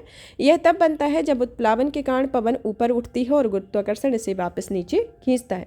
ऊपर की ओर पवन की गति बादलों के निर्माण में सहायक होती है, जबकि नीचे की ओर पवन की गति आकाश को स्वच्छ करती है और ये तरंगें अलग अलग प्रतिक्रियाओं को उत्पन्न करती हैं, जिनमें प्रक्रियाओं में पहाड़ों पर बहने वाली वायु संवहन और वातागृह प्रणाली शामिल होती है। अब आता है इसके संदर्भ में कि वायुमंडलीय गुरुत्वाकर्षण तरंगों के बारे में अध्ययन पर महत्व पर प्रकाश डालें, कि इसके अंतर्गत कि ऊपरी वायुमंडल में गुरुत्वाकर्षण तरंगें जैसे जेट स्ट्रीम, ध्रुवीय भंवर और अन्य परिघटनाओं के साथ कैसे अंतरक्रिया करती है, इसकी बेहतर समझ मौसम के बेहतर पूर्वानुमान और जलवायु मॉडल के विकास के लिए महत्वपूर्ण होती है। अब आता है आपकी नेक्स्ट एक्स-रे पोलराइजेशन के बारे में। एक्स-रे पोलराइजेशन भारतीय शोधकर्ताओं ने पहली बार मिल्की वे आकाशगंगा के बाहर एक ब्लैक होल से एक्स-रे पोलराइजेशन का पता लगाया हुआ। वैज्ञानिकों ने लार्ज मैगेलिक क्लाउड X3 में स्थित एक ब्लैक होल के पास के क्षेत्र में उत्सर्जित होने वाले विकिरणों का पता लगाया है, जिसमें LMC X3 प्रणाली पृथ्वी से 2 लाख प्रकाश वर्ष दूर स्थित है। मैगेलिनिक क्लाउड 2 अनियमित ड्वार्फ सैटेलाइट आकाशगंगाएं वे आकाशगंगाओं की दक्षिणी खगोलीय गोलार्ध में परिक्रमा कर रही हैं। मिल्की वे आकाशगंगा अनेक छोटी सैटेलाइट आकाशगंगाओं से घिरी हुई है, जिसमें 2 अनियमित ड्वार्फ सैटेलाइट आकाशगंगाओं को लार्ज मैगेलिक क्लाउड और स्मॉल मैगेलिक क्लाउड कहा जाता है। शोधकर्ताओं ने LMC X3 का अध्ययन करने के लिए imaging X-ray polarimetry explorer, neutron star interior तथा कंपोजिट एक्सप्लोरर मिशन या न्यूक्लियर स्पेक्ट्रोस्कोपिक टेलीस्कोप एरे का उपयोग किया है। और यह जो है वह खगोलीय पिंडों में एक्स-रे के पोलराइजेशन का अध्ययन करने के लिए पहला मिशन IXPE को किया गया है। इस मिशनों को आगामी X-ray polarimetry mission satellite XPoSat mission इस तरह की क्षमता से युक्त दूसरा सैटेलाइट है।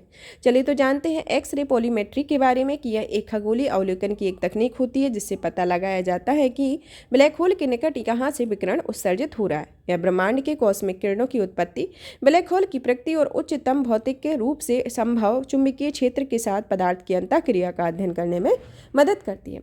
अब आता है हमारा नेक्स्ट टॉपिक, जिसके अंतर्गत आता है कि बुध ग्रह पर प्लाज्मा तरंगों को डिटेक्ट किया गया। तो बुध ग्रह पर प्लाज्मा तरंगों के डिटेक्ट करने के संदर्भ में है कि हाल ही में खगोलविद ने बुध ग्रह के चारों ओर रहस्यमय सिंगिंग प्लाज्मा तरंगों का पता लगाया।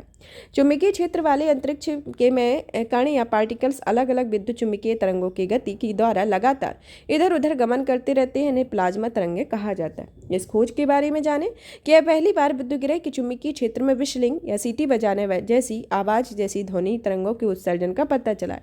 इस तरह की तरंगें पृथ्वी, बृहस्पति और शनि ग्रह पर दर्ज की गई हैं। साथ ही इन तरंगों का अवलोकन यूरेनस या नेपच्यून पर किया गया। अन्य ग्रहों में ऐसी विशलिंग तरंगें डिटेक्ट की गई हैं और उन्हें सघन वायुमंडल और उनके रेडिएशन बेल्ट में सौर कण फंसे रह जाते हैं। अब आता है इसके संदर्भ में कि मिशन और इसकी एजेंसी और खोज के बारे में जानते हैं कि इसके मिशनों में आता है पहले नंबर पर मेरियर 10, जो कि 1973 में नासा के द्वारा भेजा गया था, जिसमें बुध ग्रह के चुंबकीय क्षेत्र के होने की तथ्यों की खोज की गई थी। मैसेंजर 2004 को नासा के द्वारा भेजा गया था। इसमें पहली बार बुध की परिक्रमा करते हुए पूरे ग्रह पर मानचित्रण किया गया और बुध के ध्रुवों पर हिम आवरण का पता लगाएगा। फिर आता है नेक्स्ट की मरकरी बेपी कोलंबो मिशन, जिसके साथ MIO उपकरण भेजा गया था, जिसमें बुध के मैग्नेटोस्फीयर का अध्ययन करने के लिए जिसे यूरोपीय स्पेस एजेंसी, यूरोपीय अंतरिक्ष एजेंसी तथा जापानी एरोस्पेस एक्सप्लोरेशन एजेंसी या JAXA का एक संयुक्त मिशन है, जिसमें वैज्ञानिकों ने यह पता लगाया हुआ था कि यह इसकी मदद से इस ग्रह पर होने वाले इलेक्ट्रॉन्स की बौछार उच्च गति युक्त अरोरा की घटना के लिए उत्तरदायी हो सकता है। हालांकि MIO उपकरण अभी बुध की कक्षा में नहीं होता है, लेकिन 2021 और 22 के दौरान पहले भी यह महत्वपूर्ण डेटा एकत्र कर चुका है। इसके संदर्भ में आता है। अब आता है आपका नेक्स्ट वास्प 1075 के बारे में। नासा के जेम्स वेब टेलीस्कोप ने वास्प 1075 नामक एक नए एक्सोप्लैनेट या बाह्य ग्रह या बहिर्ग्रह की खोज की है। इस एक्सोप्लैनेट पर जल वाष्प, सल्फर डाइऑक्साइड और सिलिकेटेड सैंड क्लाउड मौजूद होता है। सौरमंडल की सीमा से बाहर के ग्रहों का एक्सोप्लैनेट कहा जाता है। यह जो है वह वास्प 1075b के बारे में जाने कि इसकी खोज 2017 में की गई थी। यह ब्रिगो तारामंडल में अवस्थित है। यह पृथ्वी से 200 प्रकाश वर्ष दूर है, जिसका आकार लगभग बृहस्पति के आकार का होता है। इसके दौरान नेपच्यून के बराबर द्रव्यमान नेपच्यून के बराबर होता है। यह पृथ्वी से लगभग 30 गुना बड़ा होता है। फिर भी यह सबसे कम घनत्व वाले ज्ञात ग्रहों में से एक है, इसलिए इसे फ्लफी प्लैनेट भी कहा जाता है। फ्लफी प्लैनेट भी कहा जाता है। तो इसके अंतर्गत एक एक्सपो प्लैनेट पर पृथ्वी के जैसा ही जल का चक्र प्रणाली मौजूद होती है, और जिसमें इसका अंतर सिर्फ इतना होता है कि यहाँ जल की बूंदों की बजाय रेत की वर्षा होती है। अब आता है वास्प 1075b के खोज के महत्व के बारे में कि यह पृथ्वी के उद्भव का पता लगाने में सहायता करेगी। यह पता करने में मदद कर सकती है कि मौसमी चक्र ग्रही भूगोल को कैसे प्रभावित करते हैं, और इस बाह्य ग्रह के अध्ययन से यह समझने में मदद मिलेगी कि वायुमंडल मौसम प्रणाली को कैसे प्रभावित करता है।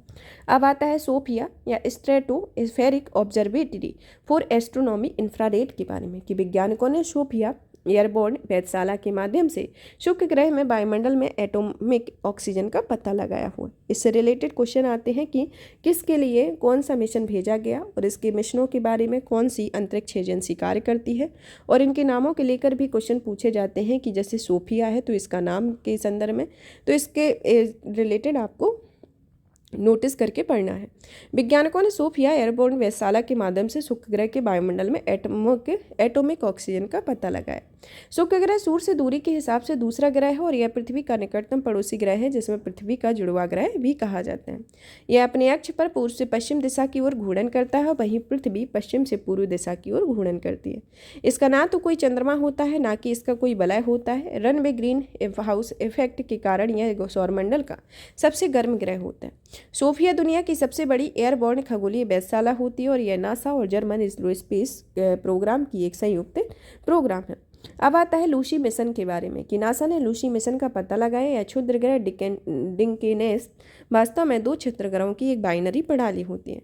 लूसी मिशन को 2021 में प्रक्षेपित किया गया था। यह बृहस्पति की कक्षा में मौजूदा ट्रोजन क्षुद्र ग्रहों का पता लगाने वाला पहला अंतरिक्ष मिशन है। ट्रोजन एक लघु पिंड होता है जो प्रारंभिक सौरमंडल के अवशेष हों। ये पिंड बृहस्पति की कक्षा के साथ साथ 2 अलग अलग उपग्रहों के समूहों के रूप में सूर्य की परिक्रमा करते हैं, और ये ट्रोजन क्षुद्र ग्रह की संभवतः अपनी मौलिक सामग्रियों से बने होती हैं, जिन्हें बाह्य ग्रहों या बृहस्पति, शनि, यूरेनस, नेपच्यून का निर्माण हुआ है। अब आता है next surface water ice mapping के बारे में। Surface water ice mapping NASA के द्वारा वित्त पोषित है, और इस प्रोजेक्ट के तहत मानचित्रों का चौथा सेट सही तैयार किया गया है। यह मंगल ग्रह की उप सतही हिम का विस्तृत दृश्य प्रदान करता है, और इस परियोजना का नेतृत्व एरिजोना विश्वविद्यालय कर रहा है। स्वयं परियोजना जो है वह नासा के कई मिशनों से प्राप्त डेटा को शामिल करती है, जिसमें Mars recognition orbiter 2001, Mars Odyssey और मार्स ग्लोबल सर्वेयर से प्राप्त डेटा शामिल होता है। अब आता है नेक्स्ट यूक्लिड स्पेस टेलीस्कोप के बारे में। हाल ही में यूक्लिड स्पेस टेलीस्कोप से ली गई पहली तस्वीर प्राप्त की गई है।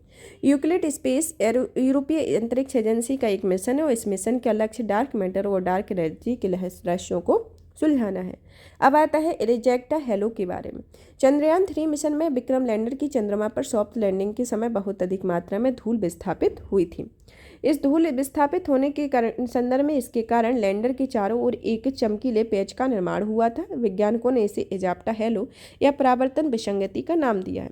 यह विक्रम लैंडर जब चांद की सतह पर उतरा था तो उस समय लगभग 2.06 लाख टन लूनर एपी रेगोलिथ या धूल के कण लैंडिंग स्थल से विस्थापित होकर आसपास 108 वर्ग मीटर के दायरे में फैल गए थे। इजेक्टा हेलो की परिघटना को चंद्रमा पर उतरने वाले लगभग सभी लैंडरों के मामले में दर्ज किया जाता है। अब आता है एरोनॉटिकल सोसाइटी ऑफ इंडिया के बारे में कि हाल ही में एरोनॉटिकल सोसाइटी ऑफ इंडिया की स्थापना और उपलब्धियों के 75 वर्ष पूरे हो गए हैं। इस उपलक्ष्य में 2047 में एरोस्पेस और विमानन पर अंतर्राष्ट्रीय सम्मेलन सह प्रदर्शनी का आयोजन किया जा रहा है। यह प्रदर्शनी वैमानिकी, एरोस्पेस और विमानन के क्षेत्र में एक प्रमुख पेशेवर निकाय के रूप में अपना विकास किया गया है। यह असैन्य और सैन्य विमानन से जुड़े सभी पहलुओं के पेशेवरों के मध्य तथा साथ ही विनिर्माण, प्रशिक्षण और रखरखाव एजेंसियों के बीच अंतरक्रिया की सुविधा प्रदान करती है। इसका उद्घाटन 1948 में पंडित जवाहरलाल नेहरू ने किया था और इसे सोसाइटी के प्रमुख मुख्य संरक्षक भी थे।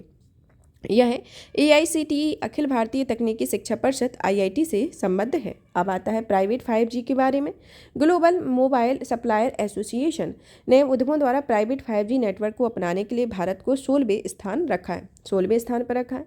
प्राइवेट 5G को कैप्टिव नॉन पब्लिक नेटवर्क के रूप में माना जाता है। पूरी तरह से ये कंपनी के रूप में स्वयं के उपयोग के लिए स्थापित किया जाता है। अब आता है आपका कि प्रोजेक्ट 5G के लाभ के बारे में जानें कि यह सॉफ्टवेयर फ्लैशिंग के लिए बेहतर गति प्रदान करता है, जो कि वाहनों की असेंबलिंग से संबंधित सभी कार्यों के लिए महत्वपूर्ण होता है। उद्यम की परिचालन में परियोजना प्रक्रियाओं का पूर्ण नियंत्रण होता है। डेटा को बेहतर सुरक्षा होती है, नियंत्रित विलंबिता होती है, जरूरत के अनुरूप निर्माण होता है। अब आता है प्राइवेट 5G के लिए ट्राई की सिफारिशें, जैसे स्वतंत्र प्राइवेट नेटवर्क उद्यम दूरसंचार सेवा प्रदाताओं से TSP के स्पेक्ट्रम का उपयोग करके उद्यम के परिसर से इसे स्थापित करने का अनुरोध कर सकता है। प्रत्यक्ष स्पेक्ट्रम अधिग्रहण के संदर्भ में इसे उद्यम सीधे सरकार से स्पेक्ट्रम हासिल कर सकते हैं और अपना स्वयं का एक अलग कैप्टिव वायरलेस निजी नेटवर्क स्थापित कर सकता है। अब आता है इलेक्ट्रिक वाहन से ग्रिड चार्जिंग के बारे में कि केंद्रीय विद्युत प्राधिकरण ने इलेक्ट्रिक वाहन से ग्रिड चार्जिंग को बढ़ावा दिया हुआ है, जिसके अंतर्गत यह प्रस्ताव दिया गया है कि वह उन सेवाओं का संक्षिप्त विवरण है जो प्रदान करता है। इलेक्ट्रिक वाहन स्मार्ट चार्जिंग के माध्यम से विद्युत प्रणाली को प्रदान करता है और स्मार्ट चार्जिंग में मुख्य रूप से द्विदिशीय चार्जिंग या वाहन से ग्रिड चार्जिंग शामिल होती है, जो कभी कभी रिवर्स चार्जिंग भी करता है, इसके अंतर्गत आता है। अब आता है कि नेक्स्ट आता है विश्व स्वास्थ्य संगठन की ग्लोबल ऑन्कोरियोसियासिस नेटवर्क फॉर एलिमिनेशन पहल के बारे में। सेनेगल में विश्व स्वास्थ्य संगठन की पहल ग्लोबल ऑन्कोरियोसियासिस नेटवर्क फॉर एलिमिनेशन की पहली बैठक आयोजित की गई। गौन पहल को जनवरी 2023 में लॉन्च किया गया था। यह देशों की ऑन्कोरियोसिस उन्मूलन लक्ष्यों की प्राप्ति की दिशा में हो रही प्रगति को तेजी लाने के लिए सशक्त बनाता है। इन लक्ष्यों के ने कोई WHO ने अपेक्षित उष्णकटिबंधीय रोग रोड मैप 2030 निर्धारित किया हुआ है। अब जानते हैं ऑन्कोसियासिस के बारे में कि यह आमतौर पर रिवर ब्लाइंडनेस के रूप में जाना जाता है और यह एक परजीवी कृमि ऑन्कोसेरसा बालबुलस के कारण होती है। यह संक्रमण ब्लैक फ्लाई से काटने पर फैलता है और ब्लैक फ्लाई जो है वह तेज धार वाली नदियों में पनपती है और यह ट्रकोमा के बाद अंधेपन का दूसरा प्रमुख संक्रमक भी होती है। अब आता है इसके संदर्भ में कि अब नेक्स्ट आता है फूड फोर्टिफिकेशन के बारे में कि फूड फोर्टिफिकेशन खाद्य सुरक्षा और मानक एवं खाद्य सहयोग संशोधन विनिमय मसौदा तैयार किया गया। FSSAI ने खाद्य सुरक्षा और मानक अधिनियम 2006 के तहत संशोधन विनियमों को मसौदा अधिसूचित किया है। अब फोर्टिफिकेशन चावल के दानों के निर्माण के लिए विटामिन और खनिज प्रीमिक्स में सूक्ष्म पोषण तत्वों की निर्मात्रा में संबंधित इस संशोधन में विनियमों के प्रावधानों को लागू करने के लिए किया गया है। इसमें राष्ट्रीय फोर्टिफिकेशन कार्यक्रम के तहत मंजूरी प्रदान की गई। फोर्टिफिकेशन से तात्पर्य ऐसा होता है कि यह चावल, गेहूं, तेल, दूध और नमक जैसे मुख्य खाद्य पदार्थों की पोषण क्षमता को बेहतर बनाना है। इससे उनके लिए महत्वपूर्ण विटामिन और खनिजों को मिश्रित किया जाता है। अब आता है नेक्स्ट आपका कि एमिलाइडोसिस के बारे में। एमिलाइडोसिस वैज्ञानिकों ने एक 2D प्रोटीन मोनोलेयर निर्मित की हुई है। यह मोनोलेयर एमिलोइडोसिस जैसी बीमारियों का अध्ययन करने के लिए मदद कर सकती है। एमिलोइडोसिस एक दुर्लभ रोग होता है जो शरीर में एमाइलाइड के असामान्य रूप से जमाव के कारण होती है। एमाइलाइड असामान्य रेशेदार कोशिका बाह्य और प्रोटीन युक्त जमाव होता है। यह हृदय, मस्तिष्क, गुहे, पिलह और शरीर के अन्य भागों में पाया जा सकता है। इसके लक्षण थकान, वजन का कम होना, सुन्न होना और जीभ का आकार बढ़ना इसके प्रमुख लक्षण होते हैं। और WHO के अनुसार दुर्लभ रोग वे रोग होते हैं जिनके प्रसार की गति 1000 जनसंख्या पर 1 या उससे कम व्यक्ति होता है। इसके संदर्भ में आता है। अब आता है आपका नेक्स्ट आयुर्वेदिक आयुर्वेद ज्ञान नैपुण्य पहल के बारे में। केंद्रीय औषधि विज्ञान अनुसंधान परिषद ने आयुर्वेदिक ज्ञान नैपुण्य पहल शुरू की है, जिसका उद्देश्य वैज्ञानिक सत्यापन और साक्ष्य आधारित मूल्यांकन के जरिए व्यवहारिक आयुर्वेदिक पद्धतियों को मुख्यधारा में लाने के लिए अनुसंधान को बढ़ावा देना है। आयुर्वेदिक आयुष प्रणाली का एक हिस्सा होता है। आयुष के अंतर्गत भारतीय चिकित्सा पद्धति और होम्योपैथी शामिल होती है। भारतीय चिकित्सा पद्धतियों में योग और प्राकृतिक चिकित्सा, यूनानी सिद्ध और सोवा रिक्पा भी शामिल होते हैं और इस पहल के माध्यम से आयुर्वेदिक प्रैक्टिशनरी को बड़ा मंच प्रदान किया जाता है और इसके अलावा अलग अलग रोगों के बारे में अपनी नवीन पद्धतियों और अनुभव साझा किए जाते हैं। अब आता है इसके संदर्भ में कि अग्नि की आवश्यकता के बारे में, कि इसकी क्या आवश्यकता है, कि यह एक आयुर्वेदिक प्रैक्टिस के जरिए साक्ष्य आधारित कठिन मूल्यांकन की आवश्यकता होती है और यह वैश्विक स्तर पर स्वीकृति के लिए वैज्ञानिक सत्यापन और दस्तावेजीकरण की जरूरत होती है और भारत इसका इस्तेमाल एक सॉफ्ट पावर के रूप में कर सकता है और इस रोग के प्रबंधन के लिए नवीन आयुर्वेदिक पद्धतियों का प्रसार होगा। अब आता है नेक्स्ट आपका कि ग्लोबल ट्यूबरक्लोसिस रिपोर्ट के बारे में, जो कि 2023 में प्रकाशित हुई थी। विश्व स्वास्थ्य संगठन के द्वारा ग्लोबल ट्यूबरक्लोसिस रिपोर्ट 2023 को जारी किया गया है। इस रिपोर्ट के मुख्य बिंदुओं पर नजर डालें तो इसमें आता है कि यह 2022 में वैश्विक स्तर पर टीबी के 7.5 मिलियन नए मामले दर्ज हुए। वो 2022 में दुनिया भर में होने वाली मौतों का दूसरा सबसे बड़ा कारण टीबी रहा है और 2012 में कोरोना वायरस से अधिक लोगों की मृत्यु हुई थी। तो इसके संदर्भ में इसके प्रमुख पॉइंट है। अब रिपोर्ट के मुख्य बिंदुओं के संदर्भ में भारत के संदर्भ में देखा जाए तो यह 2020 से 2021 के दौरान टीबी के नए मामलों में आई गिरावट का 60% भारत, इंडोनेशिया और फिलीपींस में दर्ज किया गया हो। भारत विश्व में टीबी 27% मरीज भारत में है, मतलब टीबी के 27% मरीज भारत में है। अब जानते हैं टीबी रोग एयरबॉर्न बैक्टीरिया माइक्रोबैक्टीरियम ट्यूबरकुलोसिस के कारण होती है। यह आमतौर पर फेफड़ों को प्रभावित करती है और फेफड़ों को प्रभावित करने वाले टीबी को पल्मोनरी टीबी भी कहा जाता है। अब आता है कि भारत में टीबी के रोकथाम के उठाए गए कदम के बारे में, कि टीबी उन्मूलन हेतु राष्ट्रीय रणनीति 2017 से 2025 के लिए जारी की गई है, जिसका उद्देश्य 2025 तक देश में टीबी का उन्मूलन करना है। टीबी मुक्त पंचायत अभियान की शुरुआत करना है। निक्षय पोषण योजना शुरू की गई है। इसका उद्देश्य टीबी के मरीजों के इलाज को पूरी अवधि तक पोषण सहायता प्रदान करना है। अब आता है दवा प्रतिरोधी टीबी के बारे में जानते हैं, जिसमें आती है MDR, XTDAR और TDAR टीबी आती है। अब आता है नेक्स्ट चिकनगुनिया के बारे में। US food and drug administration ने चिकनगुनिया के खिलाफ विश्व की पहली वैक्सीन इक्चीएक्स को जारी किया। इस वैक्सीन को चिकनगुनिया वायरस के जीवित तो कमजोर वर्जन से तैयार किया गया है। चलिए तो जानते हैं चिकनगुनिया के बारे में। यह वायरस जनित रोग होता है जिसका संक्रमण एडीज मच्छर के द्वारा होता है। इसके सामान्य लक्षण बुखार, जोड़ों में दर्द और शरीर पर चकत्ते पड़ना और दाने निकलना होता है। यह पहली बार इस रोग की पहचान 1952 में तंजानिया में की गई थी और इसके संक्रमण से अधिकतर मामलों में अफ्रीका, दक्षिण पूर्व एशिया और अमेरिका महाद्वीप के कुछ हिस्सों में प्रकट होते हैं। अब आता है नेक्स्ट सर्विक वैक्सीन के बारे में। यह वैक्सीन लेसेंट एंकोलॉजी में प्रकाशित एक अध्ययन के अनुसार सर्विक वैक्सीन ने मर्क की गार्डासिल वैक्सीन के बराबर प्रतिरक्षा प्रक्रिया उत्पन्न की है। सर्विक वैक्सीन को सीरम इंस्टीट्यूट ऑफ इंडिया में विकसित किया गया है। यह वैक्सीन भारत की पहली स्वदेशी quadrivalent human papilloma virus vaccine है। इसे सर्वाइकल कैंसर और HPV से संबंधित अन्य प्रकार के कैंसर की रोकथाम के लिए विकसित किया जाता है। सर्वाइकल कैंसर की यह बड़ी वजह HPV रहता है। अब आता है नेक्स्ट ई प्राइम परत के बारे में। यह नई अध्ययन के अनुसार पृथ्वी के कोर में सबसे बाहरी हिस्से में ई प्राइम लेयर नामक एक नई परत का निर्माण हुआ है। इसका निर्माण सतही जल में पृथ्वी की आंतरिक भाग में बहुत गहराई में प्रवेश करने के परिणाम स्वरूप हुआ है। यह कोर सबसे बाहरी हिस्से अर्थात धात्विक तरल की संरचना में बदलाव कर रहा है। इस नवीन शोध से पता चला हुआ है कि सतही जल का काफ़ी मात्रा में करोड़ों वर्षों तक के दौरान विवर्तिक प्लेटों में हलचल के कारण पृथ्वी की गहराई तक यह पहुंच गई है। इसके अंतर्गत इसकी बाहरी कोर में हाइड्रोजन समृद्ध सिलिकॉन राहत परत इसमें बाहरी कोर में हाइड्रोजन समृद्ध और सिलिकॉन रहित परत का निर्माण किया है। यह खोज पृथ्वी की आंतरिक संरचना की गतिविधियों के बारे में हमारी समझ को बढ़ाती है। इस परत के बारे में कि इसमें भूपर पट्टी होती है और इसके बाद मेंटल आता है, बाहरी कोर और आंतरिक कोर आता है। पृथ्वी की प्रमुख परतें हैं। अब आता है आपका नेक्स्ट आता है वाइट हाइड्रोजन के बारे में। व्हाइट हाइड्रोजन, या वैज्ञानिकों ने फ्रांस में व्हाइट हाइड्रोजन का एक विशाल भंडार खोजा है। व्हाइट हाइड्रोजन को नेचुरल गोल्ड और जियोलॉजिक हाइड्रोजन भी कहा जाता है, जिसका निर्माण प्राकृतिक रूप से जल और सेल के मध्य अभिक्रिया के जरिए भूपर्पटी की सतह के नीचे होता है। इसका निर्माण की प्रक्रिया उच्च ताप और दाब पर जल के अणुओं और ओलिविन जैसे लोहे समृद्ध खनिजों के बीच अंतरक्रिया होती है, जिसके संभावित उपयोग विमानन, पोत परिवहन, इस्पात उत्पादन, उद्योगों आदि में किया जाता है। अब आता है नेक्स्ट नाइट्रोजन 9 के बारे में। नाइट्रोजन 9, वैज्ञानिकों ने हाल ही में नाइट्रोजन 9 केंद्रक की खोज की है, जिसमें 7 प्रोटीन 2 न्यूट्रॉन शामिल होते हैं। यह असामान्य रूप से उच्च प्रोटॉन न्यूट्रॉन अनुपात पाया जाता है। असामान्यता की समस्थानिकी की स्थिति को अत्यधिक प्रभाव पड़ता है। इससे क्षय प्रक्रिया के साथ साथ इसके समग्र व्यवहार भी प्रभावित होते हैं। यह केवल 1 नैनोसेकंड के 1 अरबवें हिस्से की अवधि तक मौजूद होती है। नाइट्रोजन 9 नाइट्रोजन का एक समस्थानिक है और जिसमें प्रोटॉन की संख्या समान होती है लेकिन न्यूट्रॉन की संख्या अलग अलग होती है। अब आता है नेक्स्ट बिट्रीमर का पॉलीरोक्टेशन के साथ संयोजन के बारे में।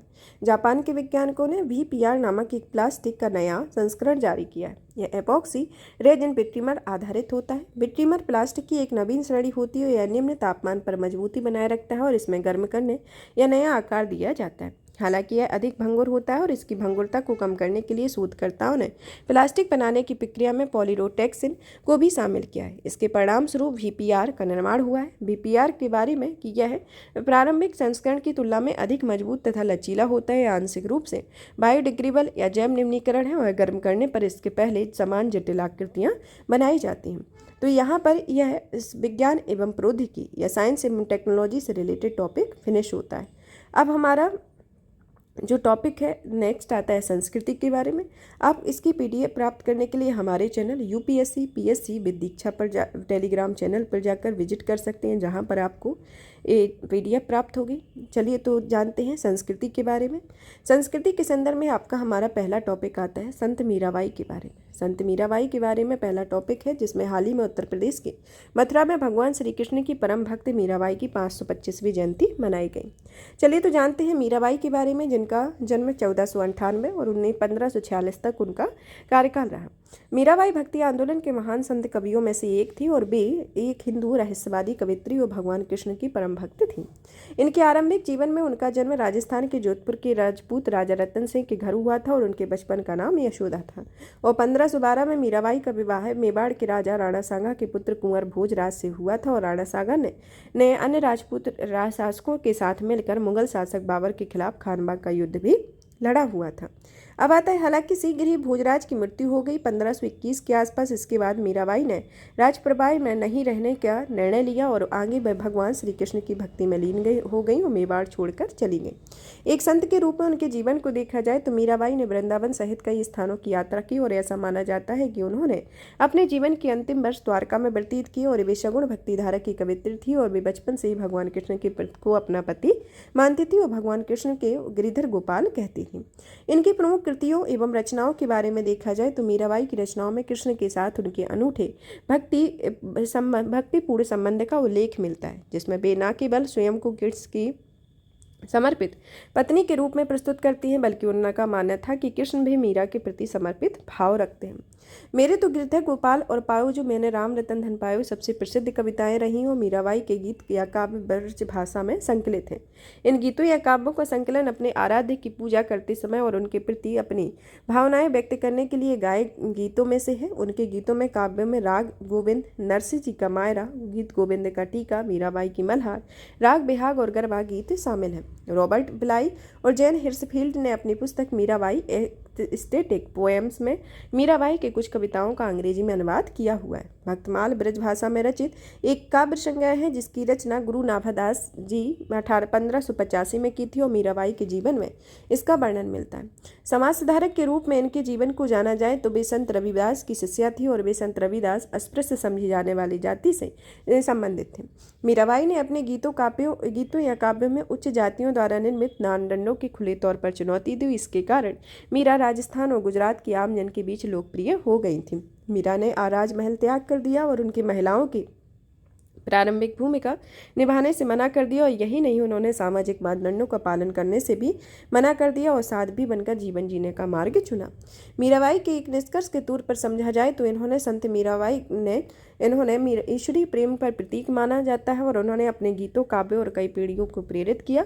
यही कारण है कि वर्तमान में भी उनकी भक्ति लोगों के आध्यात्मिक मूल्यों को अपनाने के लिए प्रेरित करती है।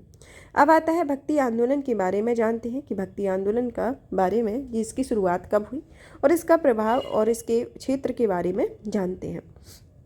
भक्ति आंदोलन की शुरुआत 7वीं और 12वीं शताब्दी के बीच दक्षिण भारत में मानी जाती है। इस आंदोलन में संतों की जाति आधारित भेदभाव मूलक सामाजिक व्यवस्था की आलोचना की और सभी मूल्यों को समानता पर बल दिया।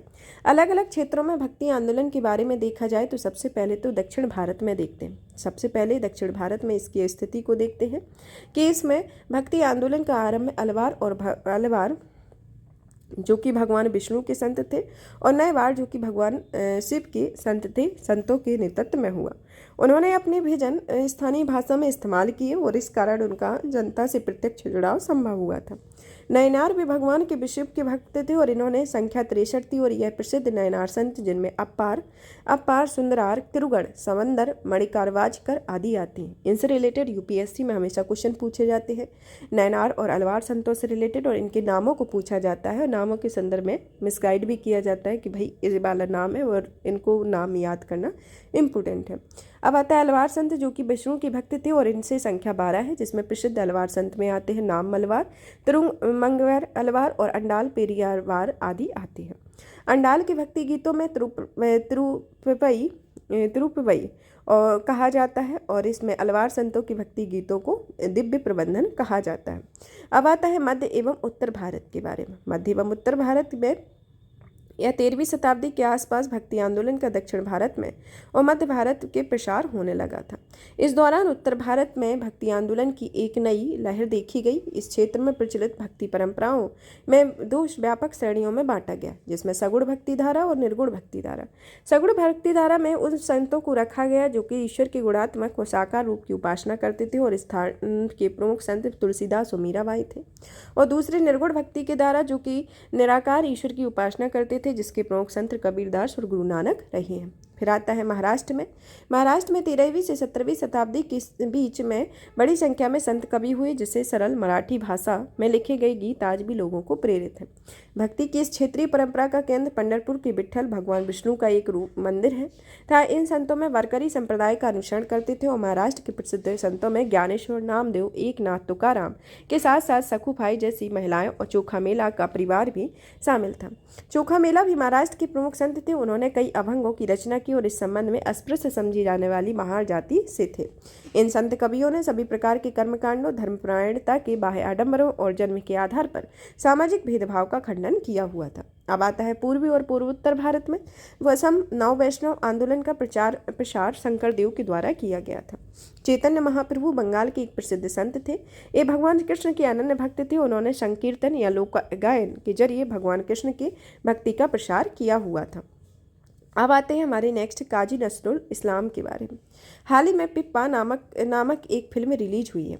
इस फिल्म को मैं काजी नजरुल इस्लाम के 1922 के ब्रिटिश विरोधी गीत करार ओए लोहो को पाट या जेल की लोहे की सलाखों के एक नए रूप को प्रदर्शित किया गया। इस नए रूप में इस गीत की लय और धुन बदलाव किया गया है, जिसमें बांग्लादेश के व्यापक स्तर पर आलोचना की जा रही है। काजी नजरुल इस्लाम के बारे में जानते हैं, जिनको 1899 से 1976 तक उनका समयकाल रहा। उन बचपन और इनके आरंभिक जीवन को जाने कि उनका जन्म पश्चिम बंगाल के बर्धमान, जो कि बर्धमान प्रेजेंट में है, कि जिले की चुरलिया गांव में हुआ था। 1917 में भी एक सैनिक के रूप में ब्रिटिश इंडियन आर्मी में शामिल हुए। हालांकि बाद में उसे बटालियन क्वार्टर मास्टर के ओहदे तक पहुंच गए। नजरुल इस्लाम विद्रोही कोबी के नाम से लोकप्रिय और उन्होंने अपनी कई कृतियों में दास्तां, घृणा और परंपरा के नामों पर लोगों के लिए जाने वाले उत्पीड़न के खिलाफ आवाज उठाई। उन्होंने 2000 से अधिक गीत लिखे और वे संगीतबद्ध किया गया और एक गीत नजरुल गीतों के नाम से लोकप्रिय है। इनकी प्रमुख कृतियों के संदर्भ में देखा जाए तो नजरुल ने अपना पहला लेख 1919 में द ऑटोबायोग्राफी ऑफ द डेलिंक्वेंट या सौगात शीर्षक से प्रकाशित की। उस समय भी उस समय वे सेना में काम करते थे और 1920 में नजरुल ने सेना की नौकरी छोड़ दी और बंगाली मुस्लिम लिटरेचर सोसाइटी में शामिल हुए। बंधनहारा या बंधन से मुक्ति, बूधन, सत इल अरब, बादल तर सरब आदि प्रमुख इनकी कृतियां हैं। नजरुल ने 1922 में अपनी प्रसिद्ध कविता ऑन दो मोरेर आगुमानो लिखी थी और इसमें ब्रिटिश सरकार ने 1 साल की सजा दी गई थी। 1930 में उनकी पुस्तिका प्रलय शिखा पर प्रतिबंध लगाया गया और राजद्रोह का आरोप लगाकर उन्हें जेल की सजा दी गई। उन्हें गांधी इरविन समझौते पर हस्ताक्षर करने कर जेल में रिहा कर दिया गया था। अब आता है कि राष्ट्रीय आंदोलन में उनकी भूमिका के बारे में देखा जाए तो काजल रसलूम इस्लाम ने अपनी कविताओं, नाटकों आदि के जरिए लोगों में ब्रिटिश शासन के खिलाफ लड़ने के लिए प्रेरित किया था। उन्होंने स्वदेशी और खिलाफी आंदोलन में अपनी रचनाओं के माध्यम से सक्रिय भूमिका निभाई और उन्होंने श्रमिक प्रजा स्वराज दल का गठन किया। श्रमिक प्रजा स्वराज दल एक समाजवादी राजनीतिक दल था और यह दल भारतीय राष्ट्रीय कांग्रेस के भीतर काम करता था। अब आता है हिंदू मुस्लिम एकता के संदर्भ में 1926 में कलकत्ता में हिंदू मुस्लिम दंगों के खिलाफ उन्होंने हिंदू मुस्लिम एकता बनाए रखने की अपील की थी। इसके अलावा नजरुल दोनों समुदायों के कुछ व्यक्तियों द्वारा अपनी विरोधी पहचान बनाने के प्रयास की भी आलोचना की हुई थी। पुरस्कार और उपलब्धियों के संदर्भ में देखा जाए तो इन्हें 1960 में भारत के सर्वोच्च नागरिक सम्मान पद्म भूषण से सम्मानित किया गया था और बांग्लादेश में उन्हें राष्ट्रकवि और एकुशे पदक से सम्मानित किया गया और एकुशे पदक बांग्लादेश का दूसरा सर्वोच्च नागरिक सम्मान है। इन्हें निष्कर्ष के तौर पर देखा जाए तो काजल नसरुल इस्लाम को बंगाली साहित्य में उनके योगदान के लिए बांग्लादेश के राष्ट्र कवि की संज्ञा दी गई और उनकी रचनाओं में युवाओं में देशभक्ति और सांस्कृतिक जुड़ाव की भावना को प्रबल करने में महत्वपूर्ण भूमिका निभाई है। इसके अलावा बांग्लादेश और भारत के बीच सांस्कृतिक एकीकरण को बढ़ावा देने में भी उनका महत्वपूर्ण योगदान रहा और इन दोनों देशों के बीच मित्रता और आपसी सम्मान के बंधन भी मजबूत हुआ है। अब आता है नेक्स्ट शारदा मंदिर के बारे में। हाल ही में जम्मू कश्मीर के कुपवाड़ा जिले में टीटावाल गांव में नियंत्रण रेखा के करीब नवनिर्मित शारदा देवी मंदिर नवरात्रि पूजा का आयोजन किया गया। अन्य संबंधित तथ्यों के संदर्भ में देखा जाए तो इस साल की शुरुआत में सीमांत जिले कुपवाड़ा के टीटवाल गांव में मां शारदा देवी के मंदिर का उद्घाटन किया गया था। यह मंदिर पाकिस्तान अधिकृत कश्मीर की नीलम घाटी में स्थित पारंपरिक शारदा देवी पीठ की ओर जाने वाला मार्ग की अवस्थित है। शारदा देवी पीठ के बारे में जाना जाए तो यह भारत पाकिस्तान के विभाजन में पहले शारदा पीठ के तीन प्रमुख तीर्थ स्थलों में से एक था और अन्य 2 प्रमुख तीर्थ स्थल मार्तंड सूर्य मंदिर और अमरनाथ मंदिर है। यह मंदिर अपनी स्थापत्य और कला संरचना और निर्माण शैली के आधार पर मार्तंड मंदिर से काफी मिलता जुलता है। प्रसिद्ध विद्वान एवं यात्री अलबरूनी ने मंदिर का उल्लेख एक प्रतिष्ठित पूजनीय तीर्थ स्थल के रूप में किया हुआ। पूर्व में पाकिस्तान सरकार ने भारत से हिंदू तीर्थयात्रियों की शारदा पीठ की यात्रा में सुविधाजनक बनाने के लिए गलियारा बनाने की योजना को मंजूरी दी, जिसमें शुरू होने के बाद शारदा पीठ गलियारा पाकिस्तान अधिकृत क्षेत्र दूसरा धार्मिक गलियारा बन जाएगा। पहला धार्मिक गलियारा करतारपुर गलियारा है जो कि दोनों का पड़ोसी देशों को जोड़ता है। अब आता है शारदा पीठ के महत्व के बारे में जानते हैं कि इसका धार्मिक महत्व के संदर्भ में देखा जाए तो यह 18 महाशक्ति पीठों में से एक है। यह हिंदू देवी सरस्वती को समर्पित है। देवी शारदा विद्या और ज्ञान की देवी के रूप में लोकप्रिय है और यह हिंदू धर्म में देवी सरस्वती का अवतार माना जाता है। देवी शारदा कश्मीरी पंडितों की कुल देवी हो और कई लोग देवी की कश्मीरा पूर्वाशनी या कश्मीर की निवासी के रूप से भी जानते हैं। फिर आता है इनके शैक्षिक महत्व के बारे में कि एक समय यह पीठ वैदिक ग्रंथों, शास्त्रों और टीकाओं की उच्चतर शिक्षा के लिए अध्ययन का प्रमुख केंद्र थी और इसकी तुलना नालंदा और तक्षशिला जैसी प्राचीन शिक्षा केंद्रों में की जाती है। ऐसा माना जाता है कि एक विश्वविद्यालय के रूप में शारदा पीठ की अपनी स्वयं की एक लिपि थी जिसका नाम शारदा लिपि था। इस विश्वविद्यालय में 5000 से अधिक विद्यार्थी अध्ययन करते थे और इस परिसर में एक विशाल पुस्तकालय भी था और ऐसा कहा जाता है कि प्रसिद्ध विद्वान आदि शंकराचार्य ने भी शारदा विश्वविद्यालय का अध्ययन किया और यह भी मान्यता है कि वैष्णव परंपरा के सबसे महत्वपूर्ण प्रतिपादकों में से श्री रामानुजाचार्य ने भी शारदा पीठ का भ्रमण किया और इसकी जगह अपने ग्रंथ श्री भाष्य की रचना की हुई थी। अब आता है भारत के राष्ट्रीय खेल के बारे में कि हाल ही में गोवा में राष्ट्रीय खेलों के 37वें संस्करण का समापन हुआ। राष्ट्रीय खेलों के बारे में जानें कि भारत के राष्ट्रीय खेलों में भी ओलंपिक खेलों की जगह अनेक खेल प्रतिस्पर्धाओं का आयोजन किया जाता रहा है और अलग अलग राज्यों में केंद्र शासित प्रदेशों के एथलीट पदक जीतने की प्रतिस्पर्धा करते हैं। भारतीय सशस्त्र बलों की sports team services sports control board की राष्ट्रीय खेलों के भाग लेती है और भारतीय ओलंपिक संघ ने राष्ट्रीय खेलों की अवधि का निर्धारण किया और नियम कानून बनाता है। राष्ट्रीय खेलों का पहला संस्करण जो है वह 1924 में अविभाजित पंजाब के लाहौर में किया गया था और उस समय राष्ट्रीय खेलों को भारतीय ओलंपिक खेलों के नाम से भी जाना जाता है।